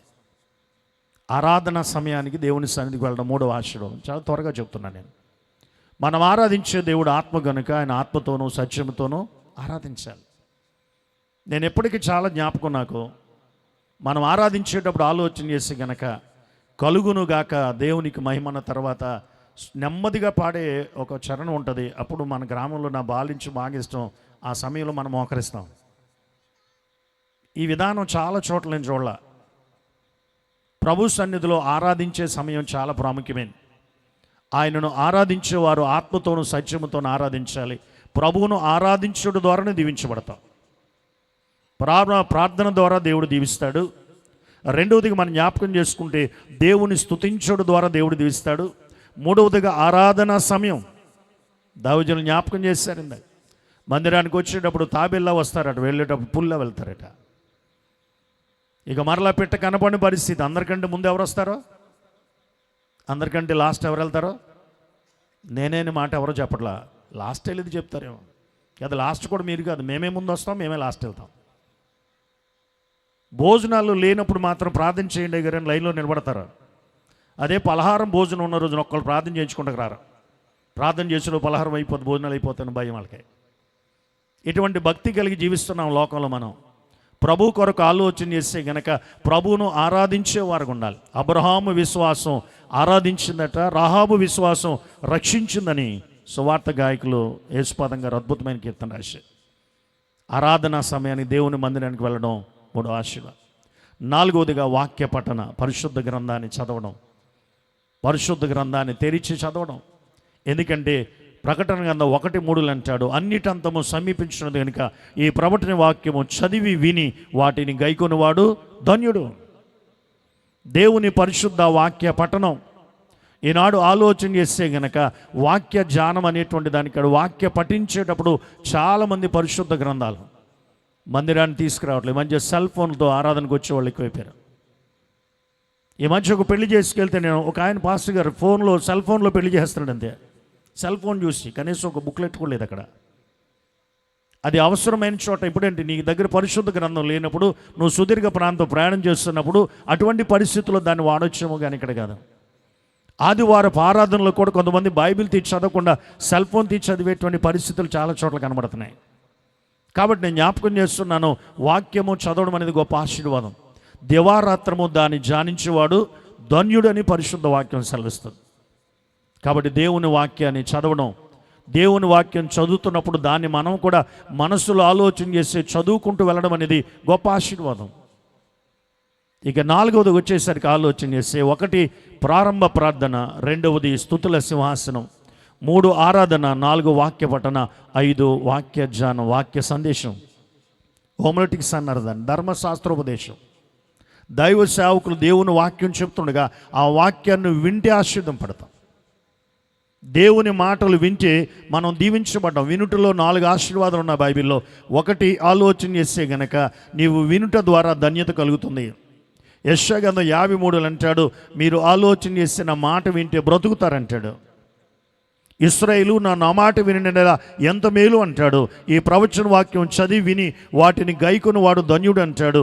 యోహాను సువార్త 5:24 అంటాడు, నా మాట విని నన్ను పంపిన వాని యందు విశ్వాసం ఉంచేవాడు నిత్య జీవం గలవాడు. వింటే ధన్యత, వింటే బ్రతుకుతాం, వింటే మేలు, వింటే నిత్య జీవం. ఇన్ని ఆశీర్వాదాలు వినుట్లు ఉన్నప్పుడు దైవ సేవకుడు దేవుని వాక్యం చెప్తున్నాడు, శ్రద్ధగా వినాలి. ఎందుకంటే పరిశుద్ధ గ్రంథం చెప్తున్న మాటలు, దేవుని మాటలు ఎలాగ వినాలట? శ్రద్ధగా వినాలట. ఈనాడు శ్రద్ధగా తినేవాళ్ళు ఉన్నారు కానీ వినేవాళ్ళు కనబట్లా. తిండిలో శ్రద్ధ, వినుట్లో చూపించట్లా. కాబట్టి దేవుని వాక్యోపదేశాన్ని దైవజనులు చెప్తున్నప్పుడు నీవు శ్రద్ధగా వినాలి, ఆసక్తి కలిగి వినాలి. ఆ వాక్యము నీలో ఆశీర్వాదకరమైనటువంటి దీవెన అనుగ్రహిస్తుంది, ఆశీర్వాదకరమైనటువంటి స్థితి. 6వదిగా నీవు దేవునితో మాట్లాడడం, వాక్యం తర్వాత నీ పశ్చాత్తాపం, రిపెంటెన్స్ అండ్ రీడెడికేషన్ జరుగుతుంది. నీవు నీ పశ్చాత్తాపరుచుకుని, దేవా నా యందు శుద్ధ హృదయం కలుగు చేయి, నాకు నూతన మనసు పుట్టించని పాడతాం మనం. పశ్చాత్తాప్తులముగా ప్రభు వైపు చూడడం, దేవునితో మాట్లాడి పాప స్థితిని ఒప్పుకోవడం గొప్ప ఆశీర్వాదం. వాక్యం విన్న తర్వాత వాక్యానికి ముందు మనం దేవునితో మాట్లాడతాం, వాక్యం ద్వారా దేవుడు మనతో మాట్లాడతాడు. తర్వాత మనం ఆలోచన చేస్తే గనక దేవునితో మాట్లాడాలి. పశ్చాత్తాపంతో పాపటొప్పుకోలు ఒప్పుకుంటూ దేవునితో విజ్ఞాపన ప్రార్థన చేయడం. చివరిగా ఆలోచన చేసి 7వదిగా ప్రభు నిన్ను ఆశీర్వదించి నిన్ను కాపాడునుగాక. ఎప్పుడు ఇస్తారు ఈ ఆశీర్వాదం? ఎప్పుడు ఇస్తారమ్మా? ఆదివారపు ఆరాధనలో మీకు ఏమంటే ఇష్టం అడిగినావు కామని ఏమనుకోకుండా అయ్యారు, ఎక్కడో చెప్పకుండా, కానీ నాకు ఆమెన్ అంటే చాలా ఇష్టం ఉంది. ఆమె అంటే ఆమెన్ అంటే ఇష్టం అంటే ఆమెన్ అంటే ఇంటికి వెళ్ళిపోవచ్చానేమో. ప్రభు నిన్ను ఆశీర్వదించుగాక అన్నప్పుడు వచ్చిందో ఒక ఆమె గుళ్ళోకి రావడమే ఆలస్యం. వచ్చి పక్కన ఉన్న ఆమెను కూర్చుని పొడిసి మరి, అక్క నేను రాలేను అనుకున్నాను, మొత్తానికి అందుకున్నాను అంది. నేను అంటాను, సిగ్గు లేకపోతే సరే అంటాను. ఏం లేకపోతే అంటే అలా లేటుకి వెళ్ళిన వాళ్ళకి ఆ మాట రాదలే. ఇప్పుడు వచ్చి నేను అందుకున్నానంటే ఎలా? ఆదివారపు ఆరాధన సిద్ధపడాలి కదా. మనం ఈ గ్రామస్తులమే. చిన్నప్పుడు రేపు ఆదివారం మనకు అమ్మోళ్ళు ఒక రోజు ముందు ఏం చేసేవారు? ఎంతమంది జ్ఞాపకం ఉంది అది? శనివారం 4 గంటలకే కొంకుడుగాయలకు వచ్చి ఆడుకున్న వాడిని లాక్కొచ్చి తలక 2 కాళ్ళ మధ్య పెట్టి కొంకుడుగా పులిసి స్నానం చేస్తుంటే అక్కడ ఎడితే వర్ధన పోలు ఇంటికి వినపడేది. అలా సిద్ధపరిచేవారు అమ్మోళ్ళు. ఇప్పుడు ఆ పరిస్థితి ఏం లేదు, గమనించారు. రెడీమేడ్ క్రైస్తవం అయిపోయాం. తడితలతో మందిరానికి వచ్చే భక్తులు ఎంతమందో. ఒక ఆమె ఆరాధన చేయడానికి నిలబడుతున్నాను, 2 సంచి పాడుదమని. అప్పుడు వచ్చింది మందిరానికి, ప్రైజ్లాడి చెప్పింది, నేను ప్రైజ్లాడి చెప్పాను. కూర్చున్నది, ముసుగు వేసుకోవడానికి చెంగు తీసింది, కానీ చెంగులో ఒక టవల్ వచ్చేసింది. ఏమొచ్చేసింది అంటే తల దూకున్నానని భ్రమలో తలకు టవల్ చుట్టుకు వచ్చేసింది గుడికి. ఆమె చాలా సిగ్గుపడింది. అరగంట తర్వాత మరలా తల దూకుని వచ్చింది. ఇలాంటి భక్తులు ఎక్కువైపోయారు. పెళ్ళికి తడితలతో వెళ్ళాం, ఫంక్షన్కి తడితలతో వెళ్ళాం, కానీ మందిరానికి మాత్రం తడితలతో వచ్చి గ్రానైట్ అంతా తడిపేసింది. కానుకలు పట్టేటప్పుడు మా పెద్దగారు కాలు ఇరిగిపోయింది.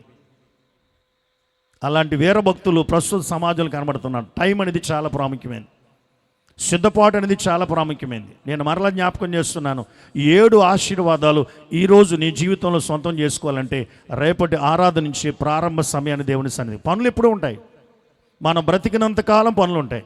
అలాగూ కాకుండా ప్రారంభ సమయాన్ని నుంచి కూడా దేవుని సన్నిధికి వెళ్ళి ప్రారంభ ప్రార్థన ఆశీర్వాదం, దేవుని స్తుతించడం ద్వారా వచ్చే ఆశీర్వాదం, దేవుని ఆరాధించడం ద్వారా వచ్చే ఆశీర్వాదం, వాక్య పఠన ద్వారా వచ్చే ఆశీర్వాదం, వాక్య వినుట ద్వారా వచ్చే ఆశీర్వాదం, నీ పాపాలు ఒప్పుకొని దేవునితో మాట్లాడడం ద్వారా దేవుడిచ్చే ఆశీర్వాదం, చివరిగా ప్రభు నీకు ఇచ్చేటువంటి గొప్ప ఆశీర్వాదం. ఇటు ఆశీర్వాదకరమైనటువంటి 7 సప్త దీవెనలు నీ వ్యక్తిగత జీవితంలో సొంతం చేసుకుని ఇక్కడి నుంచైనా క్రమబద్ధమైన క్రైస్తవ విశ్వాసిగా బ్రతకడానికి ఒక మంచి తీర్మానం తీసుకుందాం. పరిశుద్ధాత్మదేవుడు ఈ శుభాలు మన వెనుకల్లో దీవించిన గాక. గట్టిగా చెప్పాలి. ఆమెన్ అన్నట్లేదు, అమ్మాయి అన్నట్టుంది. అప్పుడే అమ్మాయి అనకండి, ఇంకో ప్రసంగం ఉంది. God bless you. Thank you all. చాలా వందనాలు. దేవుని యొక్క మహిమార్థమై మరి చక్కటి గ్రీటింగ్ తెలియపరిచినటువంటి రెవరెండ్ దాసరి లాజరస్ గారికి మనందరి తరపున ప్రత్యేకమైన వందనాలు. మరి 7 ఆశీర్వాదాలను గూర్చి ఒకటి ప్రతిదాన్ని గూర్చి మరి వివరించి చక్కటి దైవ సందేశం అందించినటువంటి మరి లాజరస్ గారి ప్రత్యేక వందనాలు.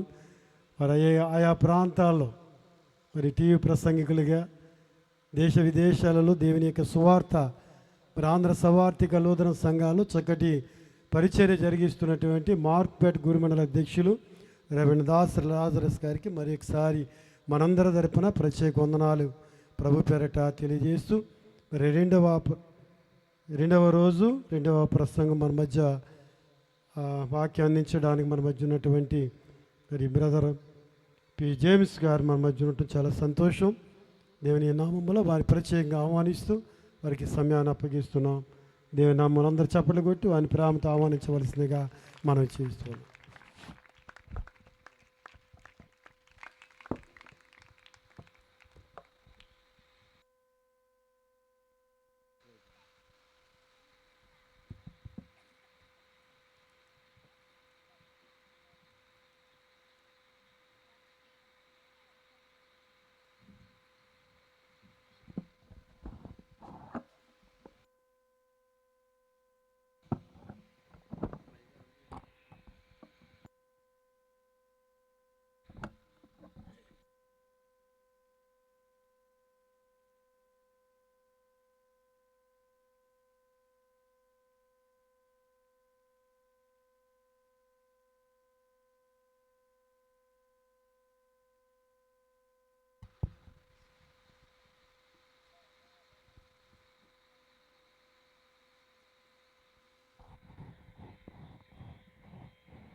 సుమారు 10:30 అవుతుంది. చెప్పాలన్న వాళ్ళు చేయొద్దండి. ఎత్తకపోతే బాగుదని ఎత్తరా. ఆలస్యమైంది, మంచు ప్రభావం ఎక్కువ ఉంది కనుక ఉన్న సమయంలో త్వరగా ముగించే ప్రయత్నం నేను చేస్తాను. ముందుగా వేదిక మీద ఉన్న స్థానిక దైవజనులకి, పెద్దలకు, ఈ సభకి కారకులైన కుటుంబానికి, వాక్యం వినడానికి మీ సమయాన్ని కేటాయించుకుని వచ్చిన విశ్వాసులైన మీ అందరికీ క్రీస్తు నామమున శుభములు. చిన్న ప్రార్థన చేసుకుందామండి. ప్రార్థన ఇంకా దయచేసి ఎవరు అటు ఇటు తిరగొద్దు. మన జీవితాలకు అవసరమైన కొన్ని సంగతులు మనం నేర్చుకుందాం. ప్రార్థన. పరలోకమందున్న మా తండ్రి, మరికొన్ని సంగతులు మాతో మాట్లాడండి. ఆత్మీయ జీవితంలో నేర్చుకోవాల్సినవి చాలా ఉన్నాయి దేవా. కొన్ని విషయాలు